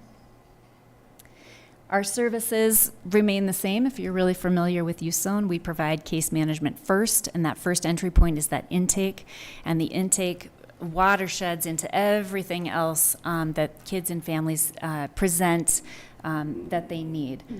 Our biggest growing programs that are most substantial and our most expensive part of our work is treatment. So mental health and substance treatment. About 6 years ago, we only had one mental health provider and we had one substance person who was intervening across the whole 9th Judicial District. Nationally, when kids are involved in the judicial system, 60 to 65% of all youth screen with a mental health and substance use disorder need. And as you know, those resources are very, very, very slim and hard to access in the communities unless you are justice involved and you have a program that can support. In the 9th Judicial District, over 80% of our youth screen for mental health and substance use disorder needs. We are significantly higher than the national average. So it's really important for our councils to understand what's happening with kids in our communities, and when people come to talk about substance policy, I'm behind those discussions. Go ahead. Why do we think that is? That our valley is well. I mean, there's probably theories, but I mean, do you have any? Colorado, rural areas in Colorado tend to be much higher substance use disorder issues in adults and youth. As we know, the opioid crisis, the accessibility of marijuana, and other drugs are available. We're right on the interstate corridor, so the traffic space is really high. It is really easy for kids to get access to drugs and guns. They tell us that it's easier for them to get access to drugs and guns than it is for them to get a job. Oof. That's an important thing to hear. That's what our kids report, so. Specific to vapes, just because we heard about tobacco earlier, like, how are kids getting vapes? Is it fake IDs? Is it older students buying? All of it. All of it. Adults, they can order it off the internet. They get it off the internet from different sources. They use fake IDs on the internet. They'll go outside of the judicial district to some not very well maintained county store, right, that doesn't have as much surveillance and thought about serving youth and diligence about checking IDs. They know how to do it, and they know what to do. If you wanted to actually know, we could bring kids in the room and they would give, I mean, they would not give you everything, but they would tell you a lot. Thanks. Since we've asked that question, Yeah. chicken or egg? Like, are they getting the vapes or the other drugs because of the mental health issues, or the mental health issues stemming from drug abuse? Both. I think it depends on the kiddo. If the biggest presenting issue is mental health and there is a history of family needs and trauma and suicidality or depression, sometimes we see the secondary coping mechanism is substance. For a lot of our kids, we see substance first because it's available and they're curious, and it's a way to fit into the peer population. And then as we see that use more and addiction more, then we see mental health decline, as we know. So when we're intervening with kids and we're talking about life skills and building resiliency and boundaries and refusal skills, we're addressing all of it all at the same time. So we sometimes aren't even addressing substance directly, even though substance is the issue, because we just have to meet kids where they are in a conversation that feels relevant to them. So that's a hard question to answer directly. I've got a question, might be easier. Yeah. I don't know, maybe not. But you were answering his question about access, how kids here just have access to these. Yeah. I'd be curious to know, how does our community compare to other communities as far as like the resources available to kids? Are we under-investing? Where do we match up to other communities? Well, I would want to ask more questions about what you want to know about investment and what communities are investing Well, in. what support is available to kids who are looking for help? Yeah, so in Basalt specifically, or in Pitkin County, Eagle County, Garfield County, because you're a combination of all of it, there are a lot of resources, particularly in this area. And the municipalities in Upper Garfield County and Pitkin County, especially Eagle, I was just over with Eagle about a month ago, really dedicate and focus revenue, tax revenue, back into the community for mental health and for substance and for prevention work. It is a very well supported community, and for that's why I show up every year in front of Basalt and Carbondale and everywhere else and just say thank you, right, for supporting Stepping Stones and for supporting the school district and prevention work in the school district and for supporting Hope Center. These are all agencies that we rely on heavily, and they rely on us. And so just know that we are uniquely poised to collaborate with community partners, and we could not do it without them. The networking and the funding of prevention and intervention work in this part of the valley is very strong. How that compares to other parts of the 9th Judicial District really depends on how much revenue is available in those municipalities. And many other municipalities have much less tax revenue available because there's less tourism, there's less travel industry, there's less volume of people living, working, and playing right in their communities. And so their solutions are different solutions, and we're able to bring to the table a network of braided funding that is federal funding, state funding, local government funding, contributions, in order to provide the resources that are needed all up and down the 9th Judicial District, regardless of what the municipality is able to do or what the county is able to do, because kids still have needs everywhere. Our support just looks different wherever we are. Go ahead. Oh, wait, this is an important one. So our kids, speaking of access and cost, our kids and families start with a $200 intake fee. No family is turned away for an inability to pay. We have a sliding scale. Most of our families pay less than half or nothing. We are now Medicaid credentialed, so we're able to bill Medicaid for services and provide access. Once they're in the door, 3 to 6 months of services or more than that, families don't pay a dime. So they can get hundreds of hours of life coaching and substance treatment by certified and licensed staff, supervised by a highly effective clinical team, licensed addiction counselor, and an LPC. They don't pay a dime. And so when we talk about those client fees, it's less than 3% of our overall operating budget.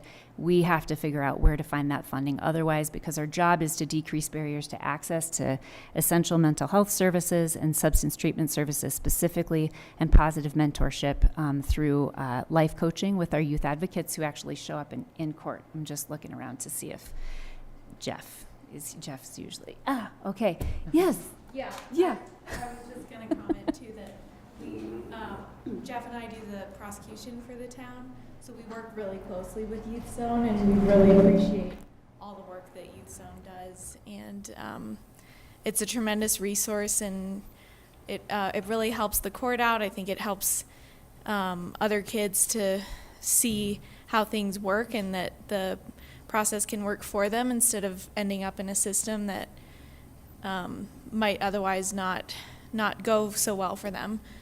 So it's been a really great working relationship, and we've really appreciated it. Good. We've appreciated it as well. The town of Basalt has been a consistent and stable partner for a long time, and so I just want to share my gratitude for that as well.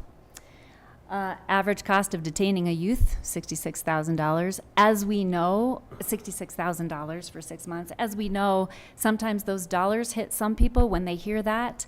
The cost of not doing what we do is way bigger than a dollar amount, right? Once kids have penetrated that far into the system, their likelihood of continuing to be involved as an adult is 3 times, the national research right now says it's 3 times more likely that they will be tried and adjudicated as an adult. So when we're investing in our kids, we're not just investing because we're saving money in judicial processes that are expensive. We're investing in the quality of their life and the trajectories of their life, which I know you all get behind. Go ahead. We leverage community partners, like I said. Decreasing barriers to access, like I said, mental health. Once they go to court, that's only one way that we get them. We get them all kinds of other ways. Court referrals, I'll show you a little bit about what Basalt's numbers look like. And then our job is to improve our capacity and increase our capacity to serve more youth.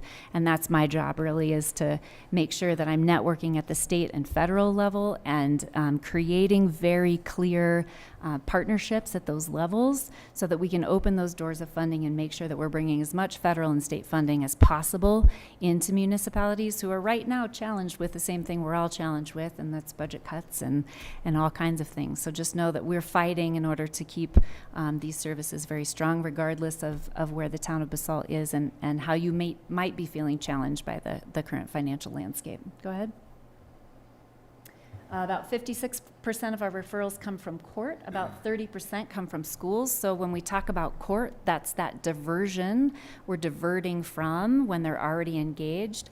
When we receive referrals that are from schools and law enforcement before they get a ticket, Basalt's very good at that, that's deflection. So those are those two models. Either way, we're getting them out as fast as we can, giving them what they need. And our non-reoffense rate is pretty strong. Usually it's between 80 and 94%. It depends on the community, it depends on the level of risk, and it depends on the year. You'll hear this from school administrators as well. That 10th grade class, man, that's a tough class, right? I don't know if any of you have ever been educators before. That was my world before I came. So we'll see things fluctuate over time, and you'll see a fluctuation in Basalt. And some years it's just that. It's not that the town of Basalt is doing anything different or badly in any way. It's just that we're pouring more of our services here at this time in order to intervene and get kids back on track. Go ahead. All right, so the top reasons for referral on the left, that's our, as an organization, so that's the entire 9th Judicial District, about 500 kids. On the right, that's how Basalt compares.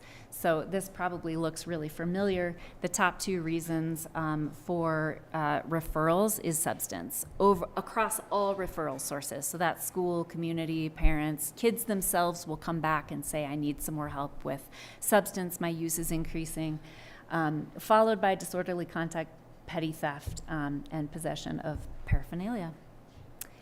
Top referral sources for us, Basalt Municipal Court. So when we receive that court docket, if we haven't yet heard from law enforcement or schools, if they have not referred yet, but they did get a ticket, we grab them off of the court docket. So we catch them either way. Basalt High School is a high referral source for us. We work very closely with the high school, and we meet with them monthly to do staffing so that we're making sure we're sharing what we're doing and how we're working across our systems in order to make sure that we're utilizing our resources to the best of all of our abilities and not duplicating services. The Basalt Police Department, Garfield County Court. So your kids in Basalt travel into Garfield County unincorporated, and they get into a little bit of trouble there. That's what that looks like. You probably know where all those spaces are too. I won't name them for you, but go ahead to the next slide. Last fiscal year, we're not quite done. These numbers were pulled about a month and a half ago, so we've got more to add to this for this year. We served 25 total cases, 22 unique kids. So that means 3 of those kids needed another round of more intensive support. You had no CYDC cases in the town of Basalt. That's our law enforcement officers are always grateful when we're not detaining kids and screening them for detention. So this year was a good year for Basalt. The non-recidivism rate, the 81% of Basalt kids did not reoffend, compared to our 84% at this time. So we're serving some more intensive kids right now who need a couple more rounds of intervention. Not necessarily a bad thing, it's just what's happening right now. It's just our job to respond to it. On gender, is that reflective of male compared to female, like crime or mischief rates, or is that just who then gets caught for those things and connected with Youth Zone? These are all demographics that we serve that are Basalt clients, regardless of where they're referred from. So these aren't all court-involved kids. A lot of these kids are referred because they might be tickling the edges of the justice system. The very curious thing that we're pulling right now that we can have a discussion later, if you'd like, towns will be interested in the census, right? How do our numbers of youth who are at risk of or already involved in the justice system, how do those numbers compare to the actual census?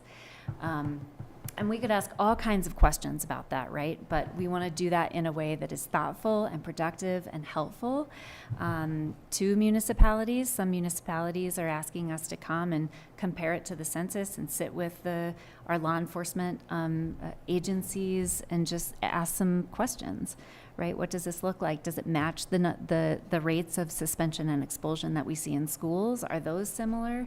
And why are we seeing overrepresentation of certain gender or certain demographics? So I didn't want to just throw that in without further thoughtful discussion about what we might ask for something like that. But if it's a work session at some point that Basalt would like, we can certainly pull some more numbers together. Go ahead. This is our staff. That's our team, our leadership team. And then you can go to the last slide because this is the most important one. Well, there's one more slide. This is our treatment team and our intervention team. So you probably recognize a lot of this, led by Erin Goodman, our program director, and our clinical director, Zaira, who just joined us this last month. And go ahead and go one more slide. These are our partnerships that make what we do possible in Basalt. I've also added the Division of Criminal Justice. We receive funds that we bring into Basalt to serve Basalt kids. Colorado Department of Human Services, CDPHS, and then the Office of Gun Violence and Prevention, and obviously the CYDC. Those are our detention kids who we screen for detention or reentry into the community. So we've received consistent support from the town of Basalt, and we are very grateful for that. And I want you to understand what other funding is coming into the town of Basalt in order to make sure that our services are as robust as they can be. And at that's our update. Yeah. You know, excuse me, but I had the great opportunity to work with Lori Mueller many, many years ago on this issue of developmental assets and the Search Institute stuff, and we took that to heart because the Roaring Fork Valley, of the 40 assets, the young men were scoring at about 18 and the young women were scoring at about 21. Yeah. And the data point that we needed to get to was like 30 out of 40. So the news spread, and that started to get incorporated into especially some of the children's programs at the Aspen ski schools. And since then, those things have been added to every coach's certification process that there is. And, you know, they used to just talk about a few things. Now they're talking about social, mental, condition, all that kind of stuff. And I can tell you from my experience with this that I have seen kids from 13 to 14 years old, 10 or 15 years ago, that are now good, young, right-thinking, leadership-oriented people that benefited a huge amount of in their life from that stuff. And reflecting back is what we've asked our coaches to do, and our other people that we come in contact with, is talk about who made a difference in your life. That's right. And they come up with, you name it, priest, minister, parent, neighbor, teacher, whatever it is.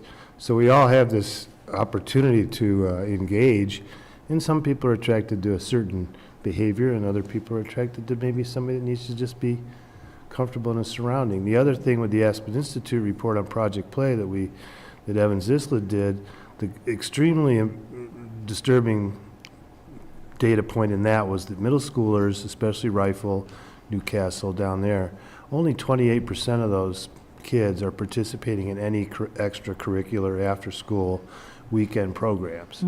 And that to me leaves a big gap. And we've talked about this in the context of Crown Mountain and places like that where these kids can come. The biggest issue for them is generally transportation because their parents are working. So I also think that Basalt has always been kind of, unfortunately, in the position of being in one of the top referral communities to the system. And I just have to say that this is probably the greatest work that we do. So thank you. I appreciate that. Yeah, we look forward to hearing from you every year. I mean, it is so important in keeping the kids out of the justice system and doing something that's going to be, helpful for them, helpful for the community, their family, because the work you do with the families has. I echo Rick's comments for sure. But thank you. Good. We'll just keep showing up and doing the good work, and you let us know if we can do anything else. Thank you. Welcome. Thank you so much. Thank you. Right, well, next up, we have one more presentation. Item 6C is our Transportation Coalition presentation with Hannah and George Newman. And Susan, if you want to come up too, you're welcome. I'll introduce them briefly. This is part of the Transportation Coalition that was about 24 elected officials, RAFTA, Snowmass Transit, and others that sat together in very long meetings about traffic for 10 months. And by the end, we had unanimous consensus on things that we would like to explore in a findings document. And what the group really tried to do was prod into traffic. We all know there's traffic, but really analyze the data to see that there are 34,000 empty seats going into Aspen, and then do a deep dive on case studies all over the world to see what works and what didn't. I think the thing I was most bummed to learn is typically carrots don't work, or they are very limited in how much a carrot will work to reduce traffic, and really sticks are what you need to curb congestion. So George Newman and Susan Merle are going to take it away from here, but thank you both for being here. Thanks for letting us be here. Happy to talk with you. Thanks for putting this on the agenda. Hopefully you've had a chance to at least browse through our findings document. I know it's very lengthy. What we're going to try to do here tonight is just hit the high points with about 18 slides. It shouldn't take us maybe 15 minutes to go through, and hopefully we'll have time for some discussions and some questions afterwards. I'm George Newman. Again, I'm a founding member of the coalition and am currently on the steering committee. I'm a former Pickett County Commissioner as well as a former board chair of RAFTA. And I'm Susan Merold, and I'm currently co-chair of the steering committee for the coalition with Hannah, and also serve on the Snowmass Village Town Council, and prior to that I was on the Aspen School Board. So happy to be here to talk with you. So, who are we? As Hannah mentioned, coalition was put together with 28 participants. Elected officials like Susan and Hannah, former elected officials. This is up and down the valley from Aspen to Glenwood. It also included community leaders, CEOs of major corporations in the valley, executive directors of nonprofits, commuters, employers. So it really was a broad spectrum of the coalition that we brought together. Why do we bring it together? Several years ago, a few of us saw an opportunity that was not being addressed by either any governmental entities in the valley, public sector, or the nonprofit sector. And there was a lot, and in the last 2 years, there's been a lot going on, as you know. In the Upper Valley, you've got the CDOT doing a reevaluation of the entrance to Aspen. You also had the city move forward with their lumberyard employee housing unit. Pickett County's doing the new airport, the terminal. In the Mid-Valley, we've seen tremendous growth in the Mid-Valley, as well as some large projects being thought about, discussed in the Down Valley. And so each of these entities, the governmental entities, everyone seemed to be just working on their own silos. And we felt there was an opportunity for a different group, a nonprofit group, to come together, look at the issue much more holistically, and how everything is impacting the traffic going up and down throughout the valley. So that's why we got started.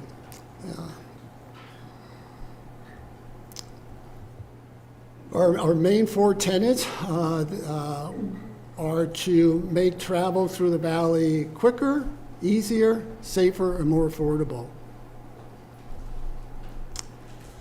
We all know how great a job the RAFTA does, and they continue to try to find other ways to improve their service. But we also know that RAFTA can't do this by themselves. That not only do they have the budget or the resources, but so much of the, certainly in the Upper Valley, the traffic that is going to different places are not on the main artery. They're going to construction sites, large homes that it just isn't possible for those people to utilize RAFTA. So we have to find some other methods and some other incentives as well as some disincentives to try to curb what we all know is a growing and challenging issue.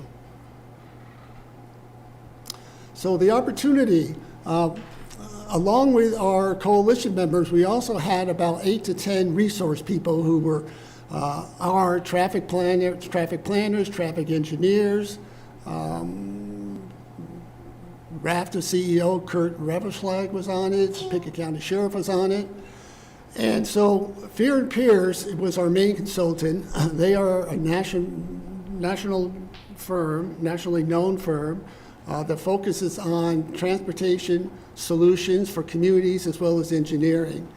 And they hired a contractor to come in last summer in August during peak times in the morning to not count the number of vehicles coming across the Castle Creek Bridge, which has been done many, many times over the years. But the first time, their chore was to actually count the number of passengers in those vehicles, because that's where we see the opportunity. And what came out of that study was, as an average of 34,000 empty seats were coming into Aspen every morning, 34,000. So that's a tremendous opportunity to try to capture just a small percentage of them and to sort of decrease our vehicular traffic going in and out, up and down the valley.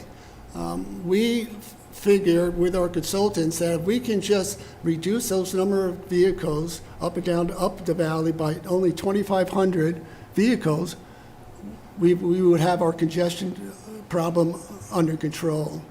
So it's a small number of people, and there's a great opportunity. So this was an important study. It was really an eye-opener for us, and I think for the community. So what's the urgency? City of Aspen did a survey a year ago asking their citizens what are their most pressing issues. And transportation, congestion, as you see, was 86%. It scored higher than affordable housing. Part of our goal, one of our goals is also not only to reduce the new cars by 2,500 vehicles coming into Aspen, but also to reduce the tremendous amount of carbon emissions that they generate, 25,000 tons. So they're ambitious goals, but we think that they're all doable. I'll let you roll. Okay. So when we were just getting together at the beginning, we came up with just our North Star, meaning what we felt we wanted to find at the end and what the goals were. And so faster for, all commuters up and down the valley, hoping to save 30 minutes each way or a full hour of the day, which, can be used for additional work, more leisure time, more time with, your friends and family. Cleaner, cut the CO2 emissions by 15 to 25% and reduce the particulate matter, and equitable. And we really were focused that it's a valley-wide solution. And I mean, back in the last slide, when we mentioned that 86% of Aspen voters think congestion's a problem, they're already there. They're not the people that are coming, up and down the valley. So I feel like there's probably a higher percentage of people who care about congestion even than those people. So, and then just safer, lower crash rates and improved evacuation times. So we came up with 6 goals, those that I just mentioned, and then prioritizing transit and bus service, eliminating neighborhood traffic, so cut-throughs in all communities really, and then improve safety and evacuation times. So the reduction of 2,500 cars is just a percentage of those 34,000 empty seats, that if we could fill some of those and reduce the cars by 2,500, that would be a solution. And so our consultants believe that during peak commuter season, if these ideas are implemented, people could save 30 to 60 minutes a day. And that's a big chunk of time, and it really could make things much more pleasant all around.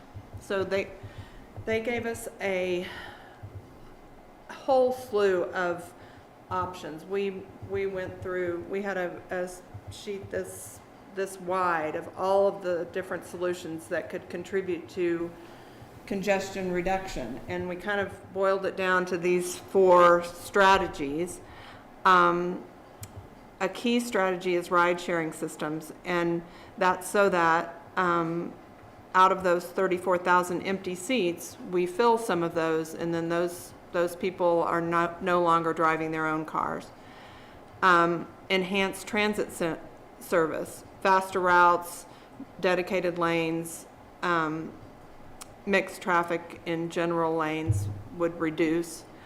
And then roadway improvements so that the traffic can flow more easily.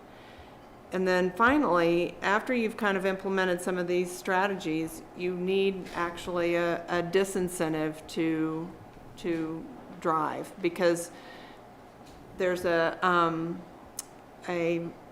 phenomenon called induced demand, which says that as soon as we reduce traffic, then people decide, oh, well, there's not much traffic, so I can drive today. So you never get to the point where it's actually consistently reduced, I guess I would say. So to do that, you need some sort of disincentive, like a hot lane or a congestion reduction fee system. So we'll go through just a couple of these in detail. The ride sharing, could be achieved through enhanced bus service, through van pools and casual carpools, like through employers, or through a carpool app, which there's a lot of new developments in carpool apps, and they're used in Europe, and they create these connections so that it's, more like an Uber, where you can get on the app, and if you're going somewhere, then you'll see who else is going somewhere, and you can get in the car with them. And I think that could be a really good solution in our valley, because everything kind of flows in the same direction most of the time. And so filling just 7% of the existing empty seats could solve the congestion issues. And then always to support RAFTA. We want to make sure that RAFTA has, the right-of-way to keep their buses going and at an effective speed, and that they have frequent and there's capacity on all of their buses. And so just supporting all that they do is really important. And then expanding microtransit so that it can go out from the central corridor, and like we have in our towns, and then reducing the fare, or just making there be more frequent bus service in most areas. I think one of our main, one of our main North Stars that we've always said is do no harm to RAFTA, and that's critical. So all of our solutions and recommendations that we're looking at, we want to make sure that they will work and that they won't harm RAFTA. Definitely. And then roadway improvements, because there's places all throughout up and down the valley where we could improve bus lanes and the traffic signals and grade separation areas, so that cars and buses can move more easily throughout the valley. And so then we get to the incentive pricing, and there are 2 different choices there. And when the coalition studied these and kind of worked on our findings, we kind of felt like the hot lane was a phase 1, and the congestion reduction fee could be phase 2. And we'll just go into what the hot lane does. It basically operates like the high occupancy vehicle lane on I-70 or other places where you've seen them, but the pricing is dynamic, so it changes so that all of the cars in that lane, or all of the buses or high occupancy vehicles in that lane, keep a steady stream so that they don't slow down, and the price will go up if traffic starts to slow down, and go down if there's no traffic. And so that way people have a choice. They can just continue to be in the general vehicle lane, or they can choose to go in the hot lane and make their commuting. They'll pay the fee, but then they'll be able to get through faster. And that should actually reduce the traffic in the general lane so that that will be the same or faster. And it also generates revenue, which can be then put back into RAFTA or roadway improvements or carpool apps or any of the other solutions. And then if you go to the congestion reduction strategy, that has also dynamic pricing and a guaranteed speed, but it is cordon, so it would be determined where it is, but once you enter that cordon, then that's when you would be charged the fee. It's not just a lane. So anyone entering the cordon that is coming in would be charged the fee, unless it's a bus or a high occupancy vehicle with 3+ riders. So those potentially could generate $15 to $30 million annually through those fees, and then those fees would be reinvested in any of the other RAFTA, particularly carpool apps, any of the other transit and roadway improvements.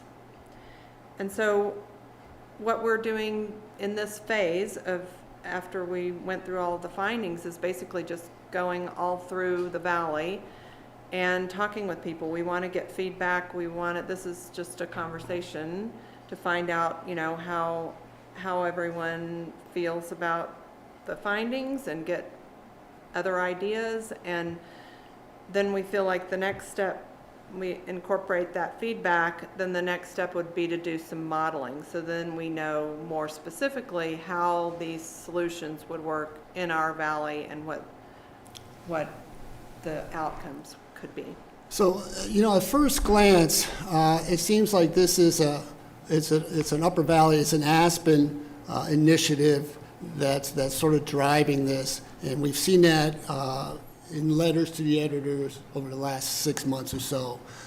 But in reality, we feel that if we're able to gain community support, encourage local officials and stakeholders to buy into these ideas, that it's not only going to address the problem from the Aspen Airport into downtown Aspen, but it's going to be a tremendous benefit from Glenwood all the way up. As if we could take more cars coming off the I-70 corridor west coming into Glenwood. Glenwood right now has 27,000 vehicles going through downtown Glenwood. 27,000. The Castle Creek Bridge right now, not taking into account the sneak off the McLean Flats and Power Plant Road, is 23,000.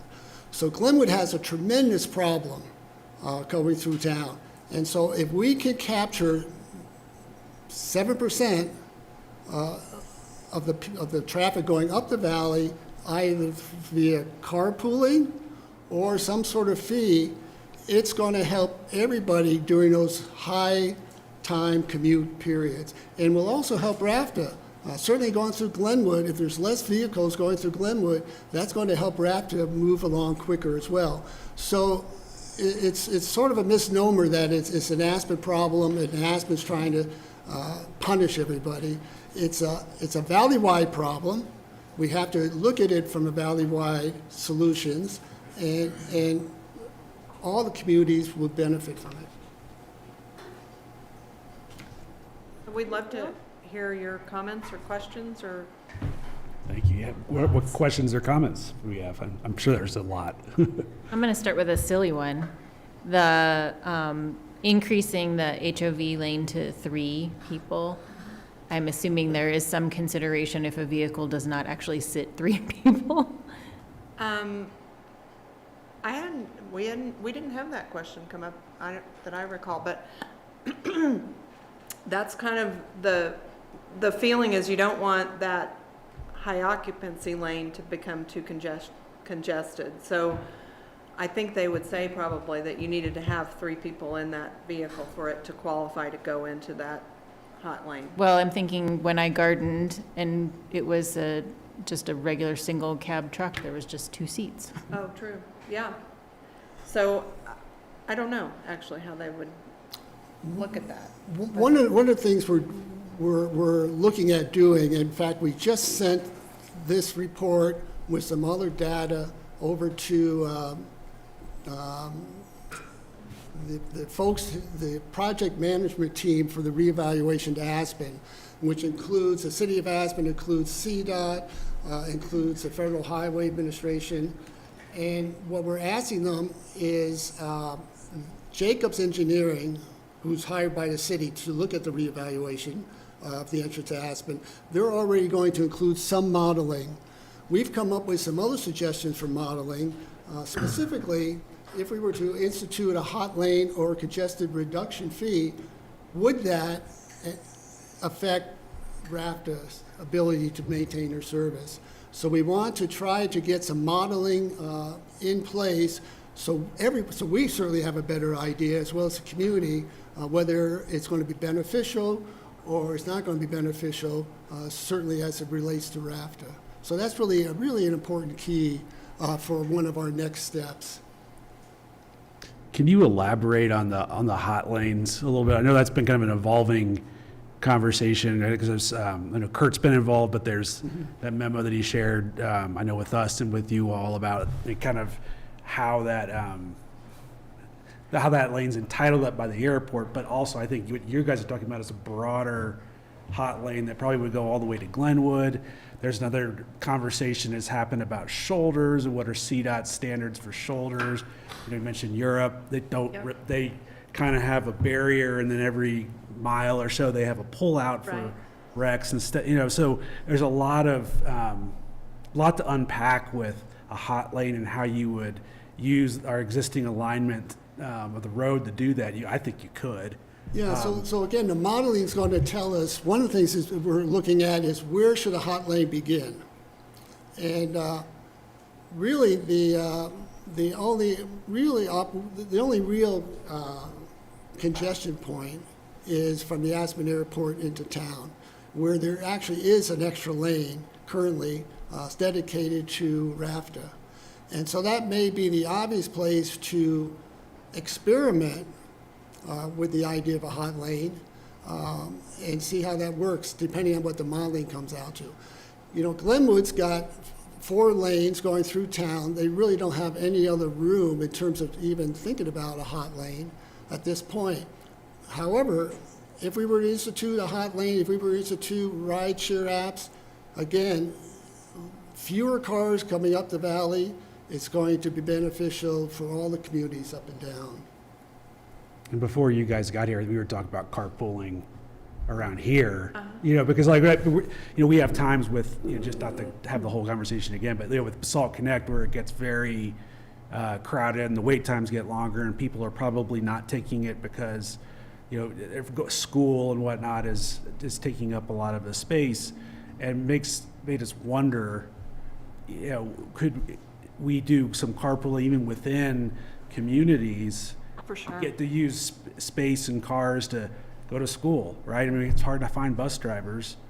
Well, and we've talked about that it would be nice to kind of pilot the carpooling in either like the school community or, the hospital or, some large employer. And because then those people, they know each other, they're all going the same place, that feels a little more friendly anyway. Yeah. And then expand from there when people kind of get more used to it. Yeah, and RAFTA is already, as you know, or something you don't know, is already looking at expanding the use of their dedicated lane, certainly from the Aspen Airport into town, for company vehicles, vans. So whether it be the hospital, the school district, the county, the city, anyone who is being able to carpool coming up the valley in a van, RAFTA's already looking at allowing them. That in itself will help. So these are all little incremental steps, but we think that you've got to have, you can't have just one piece of the puzzle. It's got to be an integrated system to really address the whole problem. And so there's little bites of the puzzle, but it's how we put it together, how the modeling looks, what sort of support the community feels that we could get. It's going to take time. The plan we put together, we look at this from a 30,000-foot view, and we know there's a lot more work to be done, a lot more details that be hammered out, and that's why we're going out up and down the valley, making presentations, not only to elected officials, but other community organizations as well, to try to answer questions, get your feedback. What do you think works? What do you think may be a problem for your community? Or what would be an advantage for your community? It seems like the, Go ahead. No. I was gonna say, it seems like the hot lane where it has the pricing that fluctuates depending on what the traffic's doing is gonna require a lot of infrastructure. I guess it doesn't. I mean, not as much infrastructure as, say, a road separation, like big construction on a highway where you have, How is it communicated to the driver that like, oh, it was $6 when you got in the lane, but now it's $9? Right. I mean, that's a detail, and you see that if you're traveling on like an E470 or going down through the canyon. Yeah. I mean, they've got signages and saying, right now the fee is $13, and an hour later, right now the fee is $6. So everything. And I think they're able to have traffic counters, and it's computer. But that's what I'm talking about. That seems like a lot of upfront infrastructure. I mean, I know how much our couple of cameras on 82 are gonna cost. They also mentioned that it could be an app that you could look at or a transit, site so that before you got in your car, you would know what the traffic looks like and what the price looks like. I mean, I'm not against it. I'm just curious. Yeah, No, these are all, I mean, we were asking the same questions. For sure. And that's why we want to get some modeling done to try to get a better grip on the reality of it. But we know Aspen for many years, I think, has really been a leader in terms of trying to just reduce, keeping the vehicles coming into Aspen at the same level as it was in 1998. It's gone up a little bit because of the sneak lane going through Power Plant Road. What Fear and Pierce have told us, and they've worked in this valley for many, many years, so they're very familiar with our problem, is they recognize Aspen has been a leader in addressing these issues. However, all the carrots are done. They've used up all the carrots. There's no more carrots that the city of Aspen could probably come up with that would substantially change that. So what does that mean? It means now you've got to put some sticks in there, some disincentives. How do we keep the people that want to avoid these hot lanes just from all turning right there at McLean Flats? And then McLean Flats turns into a parking lot.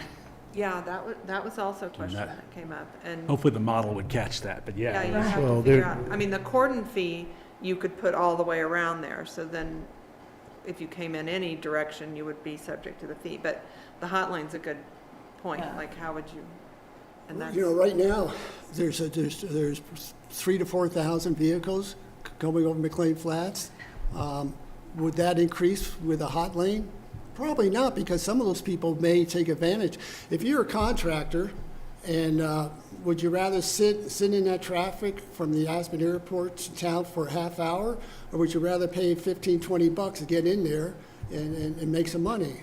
So, And the thing that Well, they have yeah, I said mean, also about, oh, sorry. That's a good trigger, George, thank you. I read this probably more thoroughly than I read most agenda packets, because it's one of my favorite topics, and it has been for many, many years.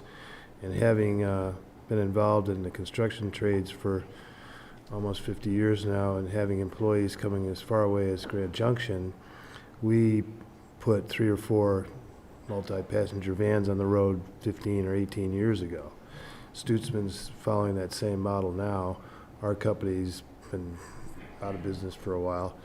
But the point is that the workforce now, in my experience, is showing up later on the job sites because they're leaving later in the morning to avoid that initial congestion, and they're leaving earlier in the afternoon to get home in a decent hour. So the construction impacts are drawn out further. The schedules have gone from building a house in 18 months to taking 3 years. And the trades, that are affected by that always get sort of a shadow cast over them.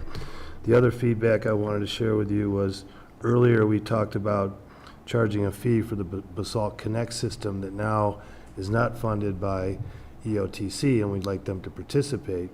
But they estimated, our consultant said we would experience a 7% drop, which is kind of interesting that your 7% would drop based on these fees, but our 7% drop would occur in the business of our local commuter. Right. And my thought was, well, if we can structure a methodology where the 7% minus turns into a 7% plus, that's a 14% net gain. Right. And I think the other things that I noticed in here, and George, you made this comment one time quite a while ago, that all of our solutions are in the land use code. And what I just spent a few years on the Growth Advisory Committee, and what was interesting about that is the approach to the affordable housing issue in the Upper Valley, and that's being defined now as community housing, which is targeted for not necessarily teachers and Joe the plumber, but the next level of professional people. And they've broken it in, we talked about this earlier, the 5 areas in Pickens County with rural, remote, rural, urban growth boundary, adjacent, et cetera. And it was really interesting that reading through this, I didn't see any connection to the stuff that's being codified right now. And you also mentioned the lumberyard and the airport expansion. Kinsley did a great paper many, many years ago on growth versus expansion. And I think what we're seeing in the Mid-Valley is a result of expansion and a demand that is created by the industry that is up there on the 4 mountains. That's just basically, and the other recreational opportunities. So I'm all in on working on this and giving you more feedback if that's appropriate. But I think the other thing that we stumbled into was during that Growth Advisory Committee group meeting was we didn't share all the same values. We definitely had to get rid of that conversation and refocus on the solution as opposed to what we shared. And I think what you'll find, and this has been reported before, that the difference in the shared value expectations to the south and the expectations to the north are completely different. And that became a bit of a struggle. The other thing that Glenwood's doing now is there was an article today about the South Bridge. So if they construct that, that's going to take their issues potentially in downtown away, but put more cars on the road. Mm-hmm. And that was highlighted. The Glenwood Bridge and the airport were the 2 bookends of what was going to contain land use in between Glenwood and Aspen. So geographically, we have the urban growth boundary. I don't know that anybody else does, but that has its tricky consequences too. So I really think this, and one of the things we're looking at to resolve this is a better facility for our public works and our police so that we can do a better job of managing this infrastructure in the future. Mm-hmm. And that's where I think we need to really go when we're having these conversations. Most of our housing applications right now have a significant amount of deed restricted And that's what we're trying to do, is house the local workforce. So, anyway, I was having like those moments of deja vu for a couple hours today. And I think that, I like the work you're doing. I appreciate the involvement. And, Bennett used to refer to our community as the neighbors to the north. So I'd like to get rid of that down valley, up valley deal, because I think specifically goal 2 reference congestion in the upper valley. So maybe take that out of the whole conversation. Yeah, I think that's, Thank and you. that's what, I mean, we realized sort of during the course of all of those meetings that we needed to have the conversation all up and down the valley, and we need input from folks. Well, it'll all be up and down very the valley. appreciated, I'll guarantee it. Yeah, we really appreciate the work you guys are doing. I think, anybody else have any other comments or Yeah, I got a couple. questions? Yeah, a couple. Traffic is a huge deal, right? Totally recognize that. I appreciate all the work you put into it. You said here, like, the details of the plan are less important than the balance, benefits, and options. So kind of getting away from the details, big picture. You're looking for buy-in and ideas. I want to be very clear, I do not buy in to these ideas. I have some major problems with a lot of these findings. I think it's way too much of an up valley focus. Even your comments saying the only congested areas from the airport in, you talk people commute, it's getting out of Aspen is just as big of a problem. I think carpooling is unrealistic, and like the reliance on carpooling app and kind of using disincentives to push people into carpooling that's where we get into details, and I see a lot of challenges there. I think carpooling is happening. If it's convenient, it works. If it works, it's already happening.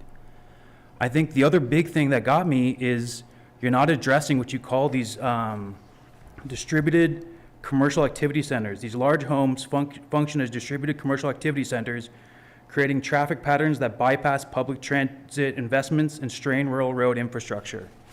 And you go on to show us that 20% of trips, of residential trips, come from these large homes, and 43% of the traffic through the Aspen roundabout in the morning was from Aspen residents. That's not addressed in here. I think that the other part of it in your keys, the key goals of this, as a representative of Basalt, I would want to know, why would a resident of Basalt be supporting these plans that are to cut through Aspen neighborhood traffic?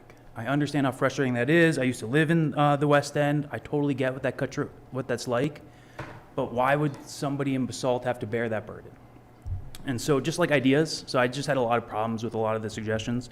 Just some ideas that maybe to throw in there with your dynamic pricing, these hot lanes, this idea of like, if you're an Aspen registered vehicle and you're going through the roundabout in the morning, coming in, or going out in the afternoon, you should be charged so much more than a down valley commuter. And so like maybe your phase 0.5 says we're going to start charging Aspen residents. And it's going to be something like, 100 times what we're going to charge these down valley commuters, because you live in Aspen, you can bike. You have a lot of other options that are much more convenient than somebody coming down from Glenwood. So let's start there. And then the other thing is RAFTA. RAFTA works great. And there's like this new RAFTA Flyer program that starts next week that's going to take people from Rush Creek basically up to the airport, Castle Creek, Maroon Creek, and back. And so a lot of people I know, we all drive to Brush Creek and hop on the bus there. My problem currently with RAFTA, the reason I'm doing that, I would rather take the bus here from Basalt, but going in the morning, I can never get a seat. By the time the bus gets here, it's already full. And so if I got ski gear and I got things to carry, it's full, right? So what a lot of people are doing is they're driving to Brush Creek, or they're getting someplace else where they can leave a car and e-biking in. So those are a couple ideas. I just want to be clear, I do not have buy-in. Yeah, let me just respond to at least a couple of them, because you have a lot in there, which are all concerns and all great questions. Rideshare apps have been shown extremely successful in Europe. France has one that it's called the blah blah system. Blah blah means you can sort of pick who you want to ride with. If you want to ride with someone who you like to talk to, you can. If you don't want to talk to anybody, you can choose that person. They have millions of people who are utilizing that app. We've looked at a couple And they have apps that have been- financial incentives. So like, the financial. No, I read those, but we're just so different. You're comparing a whole country to like our unique valley that has this unique demand generating, where it's like, it's not going to carpool, because I can carpool and say, hey, I'm going to the hospital and I'm going to pick somebody up who's got a job up on Red Mountain. How does that work? Do I just drop them off at the roundabout and say, That's what make the your app way does. from It here? matches you with somebody who's going to where you're going. Again, So I think that already happens. I think Again, people we're are going not to the trying to same capture place. everybody. We're just trying to reduce by 7%. We know we're not going to capture everybody. In terms of the roundabout, the study that shows that in the morning, it's really tied to the school district, to the Aspen School District. So in the morning, you see parents who are driving their kids from inside the roundabout to the Aspen School District. And what that does is as they're coming into the roundabout, they have the right of way. And so that backs up traffic on 82 coming in. So we are working with the Aspen School District to look at how they can address that problem. And so that's one idea. There are challenges in all these things, but unless you try it, what's the solution? You know, when I served on RAFTA, and they were putting together the Grand Avenue Bridge, which was going to be a major problem. We came up with some great incentives for people, for carpooling worked, RAFTA had increased service, and they were able to address that problem. The issue was that once that bridge was done, as Susan was talking about induced demand, everybody went back to their old habits. So it requires a change in habits, it requires a change in thinking, because it's not just an Aspen problem, and people in Aspen are not commuting on 82 coming into Aspen from 7 in the morning to 9 in the morning, right? They're coming from Rifle, from Newcastle, from Sylph, from Glenwood, from Carbondale, from Basalt. So. And I would love to see a model of what you just touched on, George, is of if we can just get Aspen, post-roundabout, Aspen school-destined people to carpool. Yeah. With each other, instead of each Range Rover For sure. going to the school independently. Yep. I mean, that, like you said, I mean, that slows down Absolutely. inbound traffic a ton, like. I what does think that it look was like? 11 minutes, the data said, and you guys are going to correct me if I'm making up numbers here, but it was about 300 school trips causes 11 minutes of delay for the thousands of folks coming down Valley. And we did have Reagan who runs the Aspen School District transportation efforts in there, and she came out with a lot of ideas, I think several of which that she's going to be implementing to try and Started a reduce that. transportation committee within the school district to sort of Yeah. address that. That's it's a tough battle, because there's a lot of parents that think that's their time with their kids and they value it. And so, you know, there's going to be some work to be done there. Well, but- similarly to, you know, the argument is now it's time to use sticks, right? We've tried to use carrots for Yeah. so long, now is the time for sticks. I mean, there's a lot of NIMBYism, you know, that is, well, yeah, it all sounds well and good to reduce traffic until you tell me that I can't drive, Right. you know, into Aspen for my doctor's appointment, because it is way more convenient than taking the bus, unless there's some sticks involved. So I'd be interested to know if the school district can or willing to Yeah. use some sticks as well. Yeah. And I would respectfully disagree with my fellow counselor about carpooling. I worked in San Francisco and lived in the East Bay in my 20s, and so I'm very familiar with organic carpooling, and people would just literally line up outside of a BART station, and a car would pull up, and you did not get to say yay or nay to the car. The first 3 people in line got in that car took off, went over the bridge, nobody paid for anything, and there was like a designated drop-off spot at the other side, and then you jump on public transportation to get wherever you needed to go within San Francisco, and it worked great. I know this is a different valley, but I think that there's opportunities for that to work here. My other comment, though, is like a very minor thing to start with, would maybe just be some education around our existing HOV lane. Yeah. Because on the rare occasions that I drive up Valley during commute hours, I'm always like, okay, I'm a single person, so I shouldn't be in the HOV lane, but then technically in Colorado, you're not supposed to drive in the left lane, so like, am I gonna get pulled over if I'm speeding because people behind me wanna go faster, or am I gonna get pulled over because I'm in the HOV lane and I'm a single like that, literally that conversation is happening in my head. So like, even just to have some clarity around how that. Yeah, same, because I move over to let people that are riding me, right? Yeah. In the left lane pass, but then I'm like, well, I'm just one person, am I gonna get a ticket? I'm just pulling over, I letting these know. people pass, and then I have the intention of going back in, so I think education. Yeah, it's a very unusual valley because of RAFTA. I'm not blaming RAFTA, but I'm just saying because they've got to make the stops, they have to be in the right lane, which is not normally the HOV lane. So we have We'll a be curious to see how that unique gets challenge modeled. with that. Yeah. Right. I think that's a detail that you talk about reducing safety risks. If I'm in this phase one where we have the hot lane, right, where people can choose to pay. So I'm in the left lane, I have to get to my exit. We're dynamic pricing it because we wanted to go 40 to 45 miles per hour, you're saying. I'm in stop-go traffic, now I'm moving into a lane that's going 45 miles per hour. That seems really dangerous for that driver going 45 miles per hour. So I think there's like, I didn't get into the details because I think that there's a lot of details that are challenging here. Absolutely. But I just think big picture, this approach I understand there's disincentives, but to me, it's like the total absence of addressing the appendix that talks about these large homes, these distributed activity centers, that's more than your 7% that you're looking to reduce. And so to me, it seems like that's a good place to start. That's a very key point in the Growth Advisory Committee's codification process was the number of employees that are required when nobody's living there. Exactly, it's saying this is happening year-round. All day.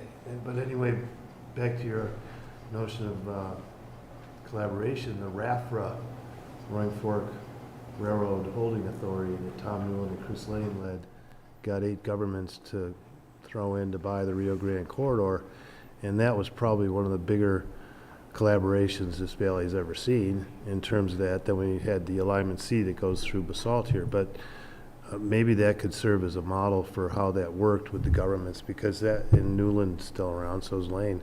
But Newland's still involved with, he goes to is he that still, meeting every year, yeah. does he? Yeah, so that became, and there's an interesting relationship there with Pitkin County on that corridor as well, because the lower valley is in Garfield and Eagle, and then it transitions to Pitkin, and the rule books are a little bit different for each of those sections of trail.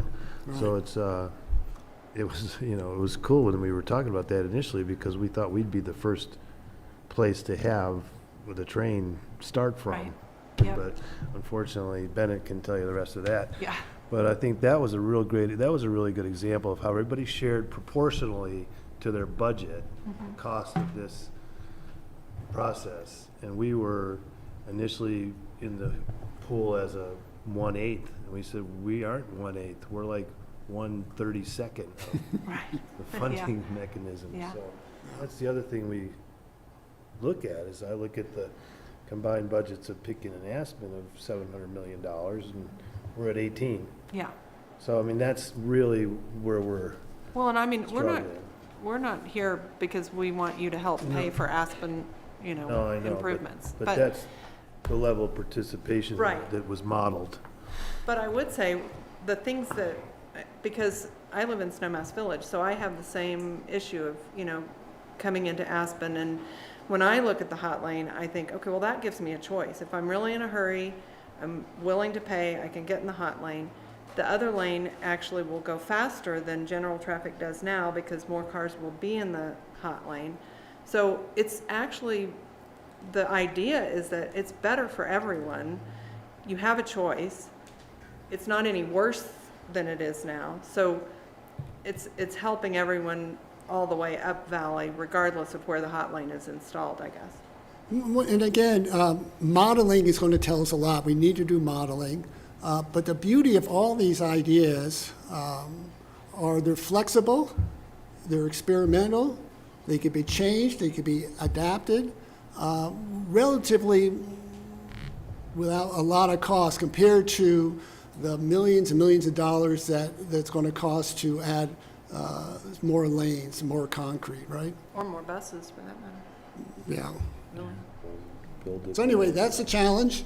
Again, we're up and down the valley just trying to address and answer some of these questions. And hopefully the next year, we'll have some more information nailed down in terms of rideshare applications, who might actually oversee it, how the school district is looking, the Aspen School District, in terms of trying to encourage a different way to have kids go to school. We're certainly working with CDOT as well as with the city of Aspen with some of these ideas. And when we made a presentation to Glenwood a few weeks ago, they were really hot on the idea of rideshare because they see the backup coming into Glenwood off the I-70 corridor. The queue is way back. It's really becoming a dangerous situation. And so they're looking at the ideas of how they can reduce traffic coming through their town.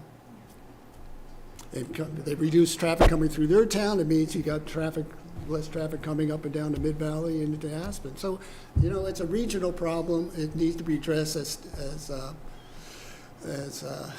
Rick said. It needs to be a collaborative solution. So we appreciate your time. Yeah, thank you for coming tonight. I know we've got Hannah with you guys. We can feed stuff through here, reach out to Please you do, both directly or all three of you, but appreciate this, and I know this is going to be an ongoing conversation. It'll evolve. Great, so thank you. thanks. Thank you. Thanks, guys. Hot mic. All right, we are going to move on to council actions. Item 7A is interviews and motion to appoint member to Parks, Open Space, Trails Post Committee. We have interviews and appointment of prospective post members, Alan Liu and Sam Daniels. Carlton, I'll let you kind of Two other people. see how we Good evening, guys. Carlton Henry, Planner 2 with the town of Basalt. And I'm here to introduce interviews and appointments for one remaining Parks, Open Space, and Trails space. Staff recommends this evening that Town Council review the two applications for the two applicants, interview them, consider questions and comments, and again, make an appointment to that single open seat on the post committee. At the end of 2025, two of the post committee members that we had on stepped down, and since then we have replaced one of those post members with George Trantow, who joined after the disbanding of Mid-Valley Trails Committee. And this evening, as mentioned, we have two applicants for your review. And staff recommends that following the interview that council make a motion to appoint one of those applicants to a 3-year term, which is typical to end on June 23rd, 2029. Just in order of how the applications have appeared, we have Alan Liu here as well as Sam Daniels. So I guess we'll just begin with Alan, and I'll let you guys take it from here. Great. Well, I know, Gloria, you put together some questions. So if you guys don't mind, I'm just going to ask the 3 questions of each candidate, and then if there's any follow-up, we can do that. So, Alan, what's your familiarity with the post committee? This is kind of an open-ended question, so. I think the joke is playgrounds and parks, but no, my familiarity is because I was actually on the Mid-Valley Trails Committee, so we work with them closely to provide some of the Mid-Valley Trail funds towards post projects, but focusing on our Basalt open spaces, trails, and parks.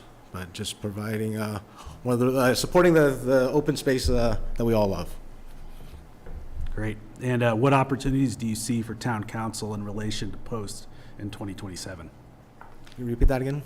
What opportunities do you see for town council in relation to post in 2027? I think the opportunity is to, I think from the perspective of being on Mid-Valley Trails, expanding the scope a little bit into more of our dirt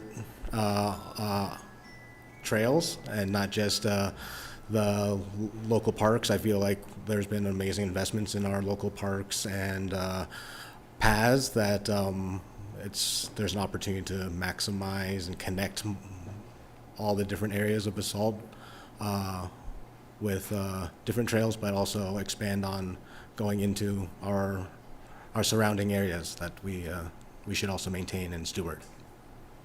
Great. And then finally, how would you balance the needs and priorities of different user groups as you recommend post projects? It's always about being equitable. So depending on the specific project, seeing its purpose and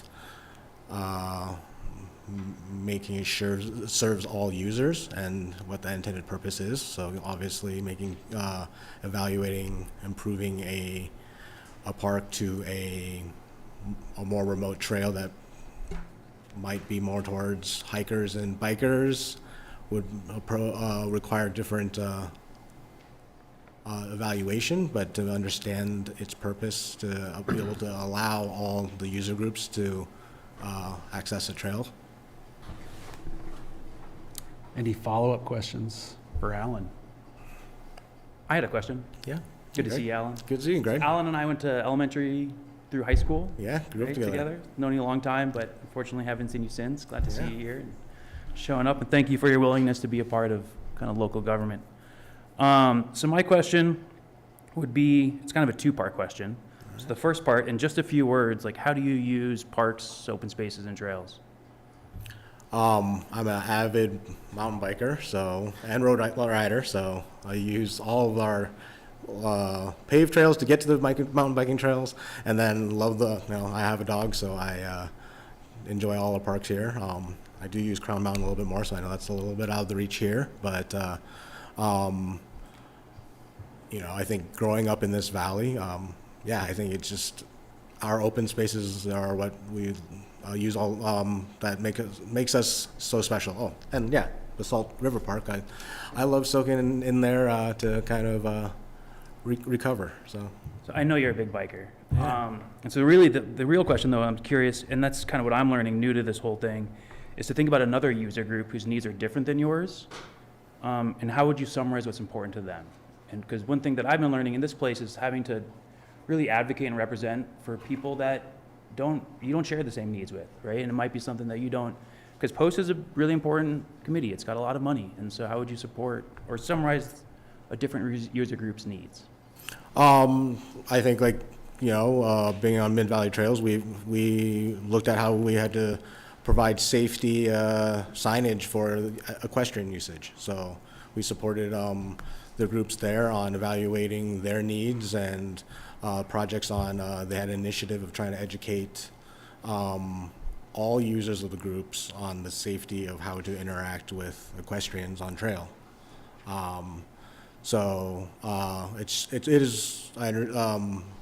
Being on a committee like this exposes me to all the different users groups and seeing them through that lens, and always taking the opportunity to stand in their shoes to learn how they interact and use these spaces, and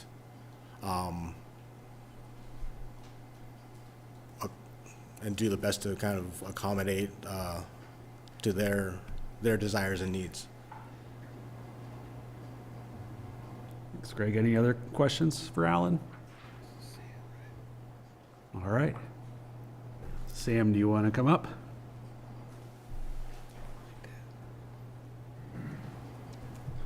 So I'll start with the same question. So the open-ended one first. What is your familiarity with the Post Committee?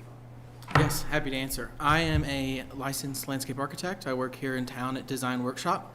Maybe it was 3 years ago, our firm has an annual MLK Day of Service where we volunteer in our communities.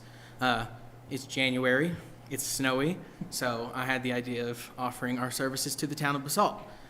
We engaged with Michelle and town staff, and were able to get the ball rolling on some of the community engagement and design ideas for the Safe Routes to School, the pedestrian bridge.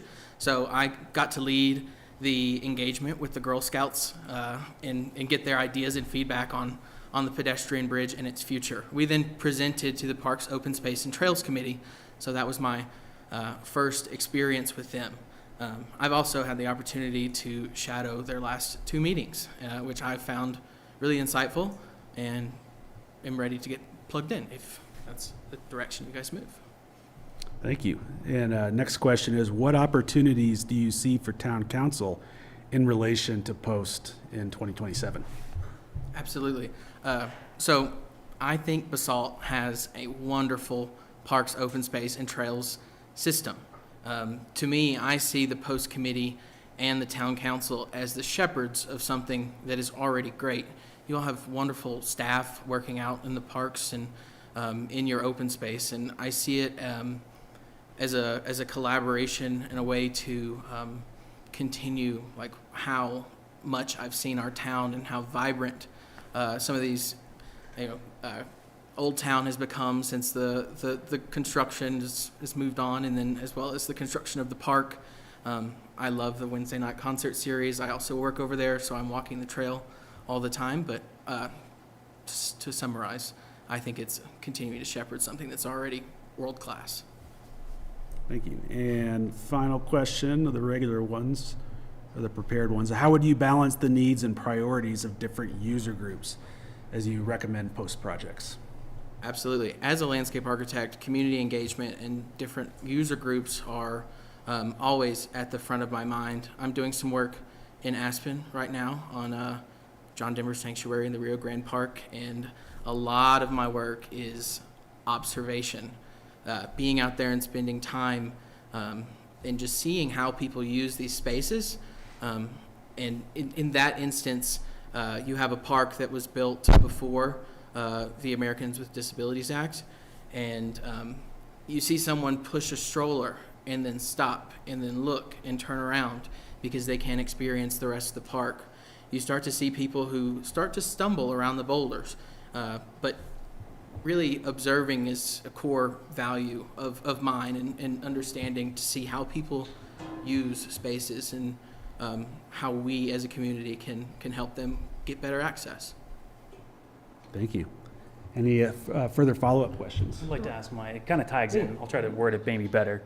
But just like a couple words, how do you use parks, open spaces, and trails? What do you like to do? And then thinking of another user group whose needs are different than yours, how would you summarize what's important to them? Absolutely. I am a passive park user. I'm sitting out at the Wednesday night concert series on a blanket and listening to music. I'm getting some shade, getting some time away from the office and the screens out in our riverfront trail. I also will be biking to work tomorrow. I live on the south side, so it's bike to work day, so I'm super excited about that. And so I'm really someone who uses it from a commuter and just sort of general passive space lens. I think there are others on the committee who maybe have that more recreational lens of how people are coming to Basalt to use our open spaces, which is very valuable. So say, for instance, it's a fisherman. When we got to sit into the parks open space, when I got to sit in the post committee, there was discussions about the little pull-off parking on Two Rivers Road and how fishermen use it. So that's the other lens I would give is Basalt's a town that's so proud of its mountains and its rivers, and people come here to experience that. So the tourist is another person who I think we ought to plan for. Can I ask one more question? Sure, yeah. I had two, and I just thought I would ask you the first one the first time, because it's sometimes like easier. You got to think about it a little bit. So I was going to ask you, and then if I could have Alan answer the same question. I'm good with that. So access, right, is really important. But so is also protection of our kind of natural resources and habitat. So just talk me through how you think about that balance of access versus preservation. Absolutely. My very first job where I started my career after grad school was in rural East Tennessee, working for the Tennessee Riverline Partnership. It was a regional planning initiative that offered design and planning assistance to rural communities along the Tennessee River. And specifically, I grew up on a cattle farm in Tennessee, so we partnered with the university who had a agricultural research facility at the trailhead of the Tennessee River. And we wanted to, multiple sort of benefits, but expose people to agriculture as well as the start of the Tennessee River. And so I've done research in graduate level schooling about the line between preservation as well as education and access. And so I could probably talk to you all night. However, I'll stop. We'll have you come back with your TED Talk. It's here. So Yeah. ask me about native plants. Are we gonna have Alan? Alan, do you want to, Answering. should you answer that one too? I think Is this a debate or? preservation. We have amazing organizations and our cities and governments here that really support all of our preservation and the opportunities to have open space. But in my eyes, having something like we are very, very good at preserving, but I think without providing access, I think it's harder to kind of promote additional preservation because you have to be in the open space, in a user. And I think with the committees that we have together, with POST, with all the organizations, we have a lot of knowledge power that allows very smart access to promote preservation. Thank you. Did you have one? Just a question on, we talked earlier about the assets that the town holds in the open space and trails, river, riparian, access, parks, concert venues, turf fields, active recreation, passive recreation. And Doug commented that, it's $100 million. The point, I guess, is that preservation and protection of those open spaces falls to a separate entity in the sense that the town supports them with our police and public works. And I'd like to know what your feelings are about the level of caretaking that exists now. Do you think there's you mentioned the anxiety and stress that you go through every day on your job and then going out there and sitting there. So there is some pent up stress and so on, and trying to really take care of this place that we've created. So I wonder how you feel about supporting, the people that really do take care of these spaces on a daily basis, 365 days a year. Absolutely. That goes back to my answer about a stewardship role.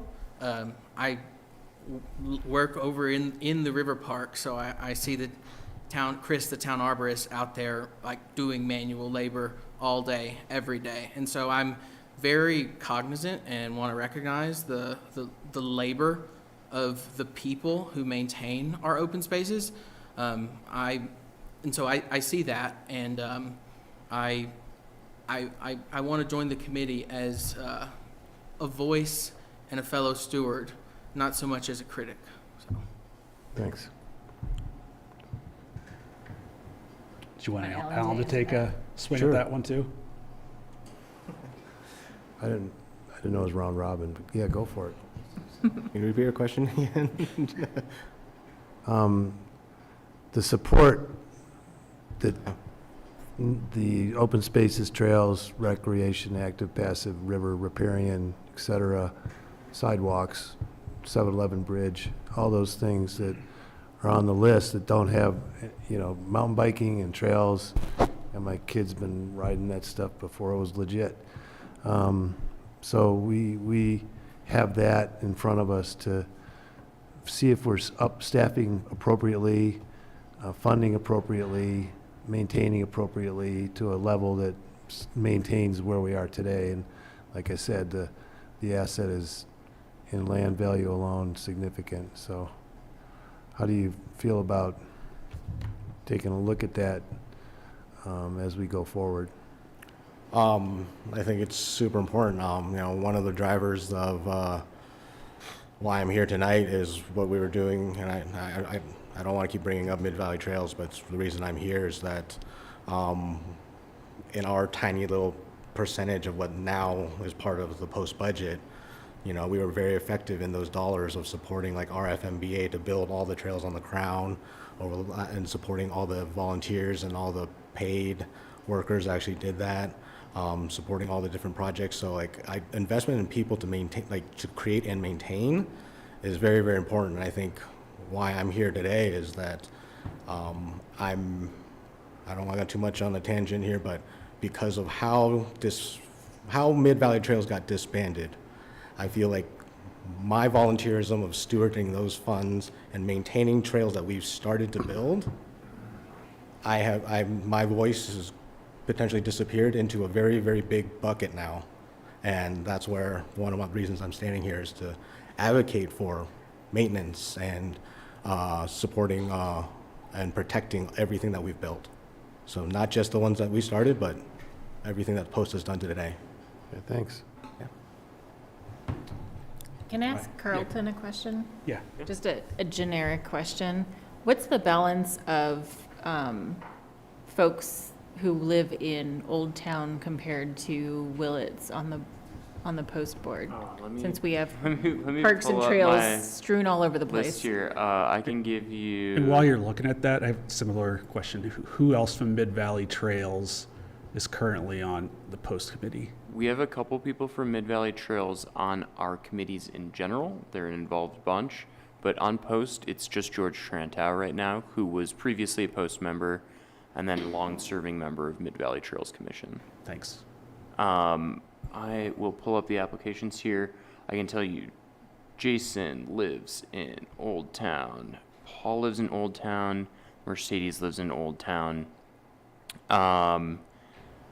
Julie actually lives just outside of town limits, but is a long-serving and, if I'm correct, original member. Yes. Original member of Post. Charlie is in Willits, and George Trantow. George, I'm getting there. I think he's in Willits too. I think George is in Willits. So it's as already well. balanced. It's pretty balanced. Okay. And correct me if I'm wrong, Alan, you're on your Willits side? And then Sam's south side, so. Okay. Pretty, small town, it's pretty good balance. It's Do not either an of easy you decision. have an interest in a different board, whether that's art, planning and zoning, green team, anything like that? You're both amazing, and we'd love to plug you in somehow. I haven't looked into them enough to confidently answer that. Yes, but at another time. I'm currently the board president of Roaring Fork Cycling, and that's been a bigger initiative. I think, again, this is just me trying to honor my commitment to Mid-Valley Trails. Mm-hmm. Are there any other board openings right now that you know of? You're saying outside of Post? Yeah. I would have to look to answer what they are, but I believe there are still openings. P&Z has an alternate available. Bach has one opening? Bach has one. Bach has one opening too. Yeah. Bach, P&Z. Sarah said green team. and Green Team. And BPAC. Yeah. So we got some openings for sure. And both of you guys, it seems like Parks is in your is in your wheelhouse. So it's not an easy decision for this group. We're going to have an open discussion here. It's an open meeting. So thoughts or comments from? Well, So usually we have to make this decision. Yeah. I don't have a problem stating this. I think that there's, the winds of change are kind of blowing in here around us as far as Post and how it's funded and what we're trying to do looking forward with our support people. I think it's very important that we have a lot of voices on Post right now that support the mountain biking trails, and that's a universal thing. I mean, from here to Newcastle's becoming a hot spot now. So I think there's always going to continuing to be a lot of enthusiasm for getting into our outdoor spaces that are only accessible by a mountain bike or dirt bike or whatever, equestrian. But there seems to be a growing energy for the spaces that we've activated for concerts and riverfront parks and pedestrian ways, safe paths to school, and things like that. And I think personally, the background that Sam has is well suited to that. I'm glad you showed up. I have no problem with what you want to do at all. Like I said, my son started building his own bikes when he was like 9, and unfortunately ended up upside down too many times. But I think that's kind of trending in the messaging that I'm getting from the community is we've got contact with the outdoors. Let's focus on the confluence of the two rivers in that general area, which is why we did what we did over there. That's our brand. So I'm going to stick with that idea. I'll jump in here too. I'll keep it pretty simple. I just think that Sam's professional background and day-to-day work really suits post. Again, kind of like we got all the rest of the members in their resumes, and I think that it backfills really nicely. So that would be my vote as well. So I'm gonna have a contrary point of view. I think it's good. Yes. And I'd be thrilled to have either of you join this board or really any board. But I'm cognizant of the fact that we did absorb the Mid-Valley Trails Committee. And I think that the work that Alan and team were doing, I from a continuity perspective, I'd like for Alan to, if there was a majority, to continue that. But like I said, I'm thrilled. Let's be very clear. I'd be thrilled with either one of you guys joining the board. It's just, if I have to do a tiebreaker, which we do, my tiebreaker is the fact that you are on Mid-Valley's trails, and I'd like to see you see some of the work that you were doing through. I'll just chime in. I echo as well. Like, I think you're both great. I really appreciate both coming up. If not selected, I hope you would consider one of the other committees and opportunities to be engaged in our community. But I would end up voting for Sam. I think that your career that lends you well for what you're doing. I liked how you're already familiar with some of these ADA concepts, and you're talking about going through the John Denver Sanctuary. I like how you've already been engaged. You know the town arborist's name. Like, I appreciate that. So I would vote for Sam. All right. Angela, I know you're out there, so make sure you're ready to unmute. We're not letting you off the hook. I think we need 7 tonight. I'm appreciating. I agree with, the sentiment in the room that both of these gentlemen are very well qualified. And I really can't say, I would like Alan to be able to continue his commitment to the trails. I'm super impressed, Alan, with your commitment to continue that work. But then Sam had me at noticing a mother not being able to push her stroller, because that's me in so many parks. So I think both of them are looking at all the right things and would be great stewards of our parks. So I will defer to you guys. Thanks, Angela. All right. Really a vote. Defer to you. I would. Yeah, I mean, I'm going to echo what everybody else has said. Angela, you weighed in on Alan. Is that right? Did I interpret that correctly? Just for the benefit of the folks in the room. I could vote for either Alan or Sam. Okay, so you're not. I really. Okay, You're abstaining. I heard something about the continuity, and I thought that, but I just want to make sure we're all on the same page. But I like Sam's perspective of noticing how other people who are different from him interact, with parks and, open spaces. His comment about the stroller was, meaningful to me. I've been in that situation many times. Okay, gotcha. Thanks. And so he seems like a candidate that would look at parks from other people's lenses, and I like that. All right. I'm just going to go simple here, and Sam. Okay, so I think that's 4. Are you off the hook? So I don't have to make a decision. Well, that's no fair. No, I think you both are excellent. The fact that we have two remarkably qualified candidates, one who's already proven that they're committed to this town and willing to keep serving, another that has kind of done so much in open space professionally and has demonstrated an ability to really look out for how other people are using these public spaces we use so much is such a joy.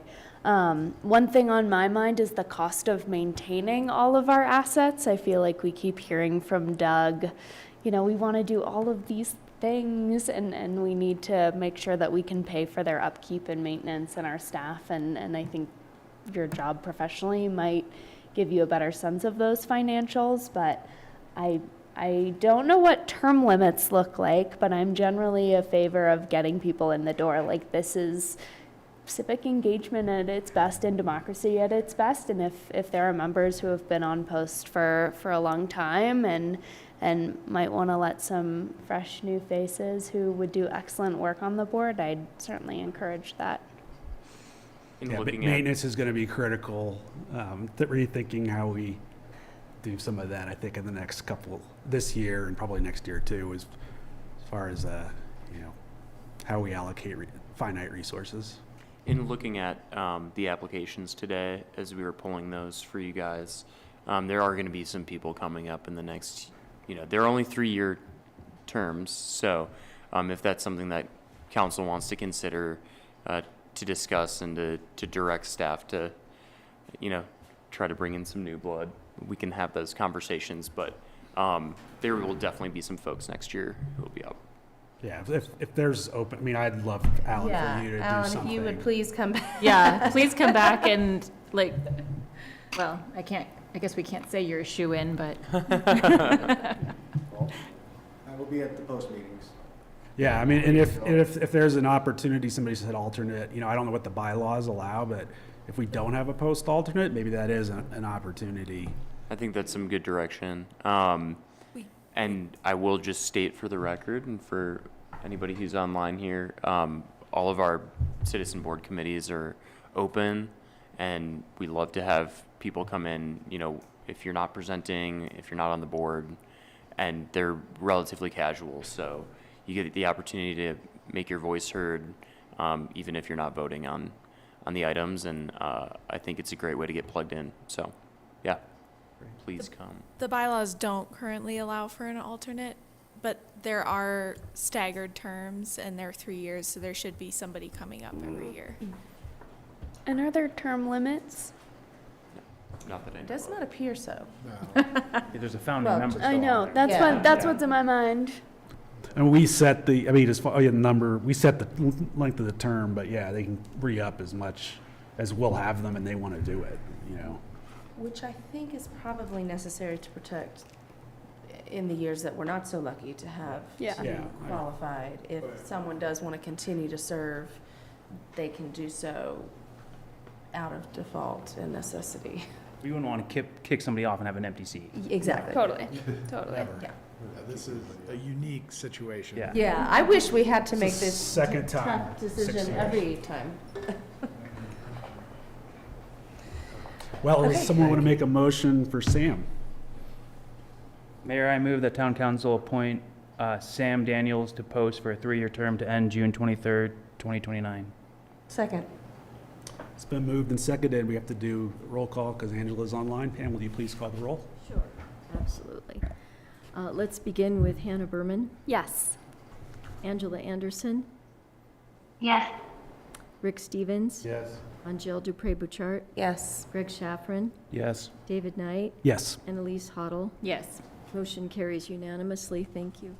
And thank you both sincerely for your service.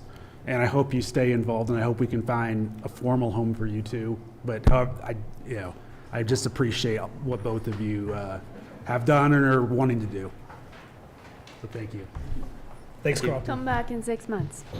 See you guys on the 8th.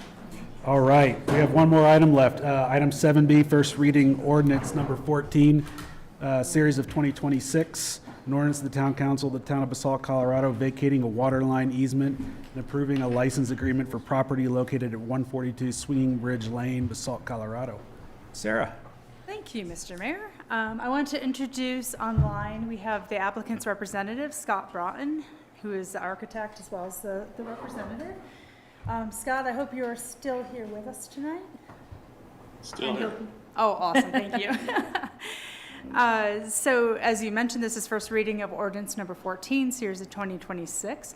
Council is being asked to consider two requests from the owners of the subject parcel, and they include granting an easement for improvements within the right-of-way and vacating an easement for an abandoned water line at 142 Swinging Bridge Lane. And staff has included a draft ordinance, number 14, in your packet for consideration. You can go to the next slide, please. Just want to go quick orientation. I'm sure you're all familiar with Swinging Bridge Lane, have starred the property that's in question. This contains a single-family residence, and it backs up to the Frying Pan River. Next slide, please. The first item is to address the request for a license agreement to permit the driveway and landscape improvements within the right-of-way. The request has been supported by planning as well as public works staff through a 2025 Technical Review Committee, TRC approval for the improvements within the right-of-way, subject to receiving council approval for a license agreement prior to the issuance of the final letter of completion for the improvements on the site. The drafted license agreement is revocable. The improvements will better define the driveway into the site as well as complement the existing neighborhood context. And the improvements will not impact the roadway, probably most importantly. The applicant has done some initial trenching but has not yet completed any intended work in this area. Next slide, please. I'm sorry, and then of course the area that was for the license agreement was highlighted in yellow, just to be clear. Okay, next slide, please. The second item is a request to remove a water line easement that crosses the property, and the water line is actually defined by the yellow line. The easement is 20 feet off of each of the midpoint there, so the blue lines are defining the easement area. The water line was abandoned in 2021 when Swinging Bridge Lane had a water main that was relocated and replaced. And the service lines for the property were also adjusted at that time. So that same aforementioned TRC certificate created a condition of approval for the applicant to receive approval to vacate the abandoned water line easement prior to receiving the final letter of completion for improvements to the site. So those are the two situations that are being covered by the ordinance. The applicant's representative, again, is here today joining remotely and is able to answer any questions that you may have or ask of staff. Also, if you have any, you may ask any additional questions or if any information is needed for second reading. Staff recommends that the Town Council approve ordinance number 14, series of 2026 on first reading and schedule the second reading of the ordinance for July 14th, 2026. So happy to have any questions you might have for me. Thank you. Any questions or comments on this one? Could you just put up the site plan one more time? Sure. Just real, Second one, very first yeah. one. First Yeah. one. Yeah, the aerial's fine. Okay.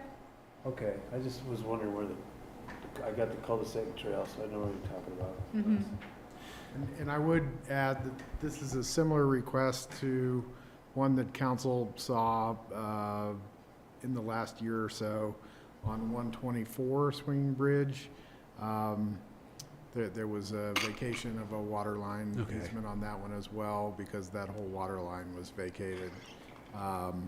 And then there were some improvements in the right-of-way for that one as well to kind of better organize drainage and access on the road. Yeah, so this did sound familiar. I was like, I feel like we've Yeah. Yeah. I feel like that was when I was here. It might have been. It may have been a little longer years than I ago. remember. But yeah. 3 years ago. 3 years. So yeah, maybe. But I don't have any questions on this one.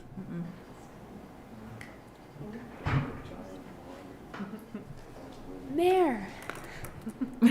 I move that the town council approve ordinance number 14, series of 2026, and set the public hearing and second reading for July 14th, 2026. Second. Pam, did you get that? It's been moved and seconded. Will you please call the roll? Ready?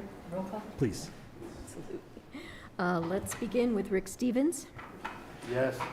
Angel Dupré-Bouchard, Yes. Greg Shaffrin, Yes. David Knight, Yes. Elise Hoddle, Yes. Hannah Berman, Yes. and Angela Anderson. Yes. Thank you, Angela. Motion carries unanimously. Thank you very much. Thank you, everyone. And this concludes our meeting, so I will adjourn. Or 9.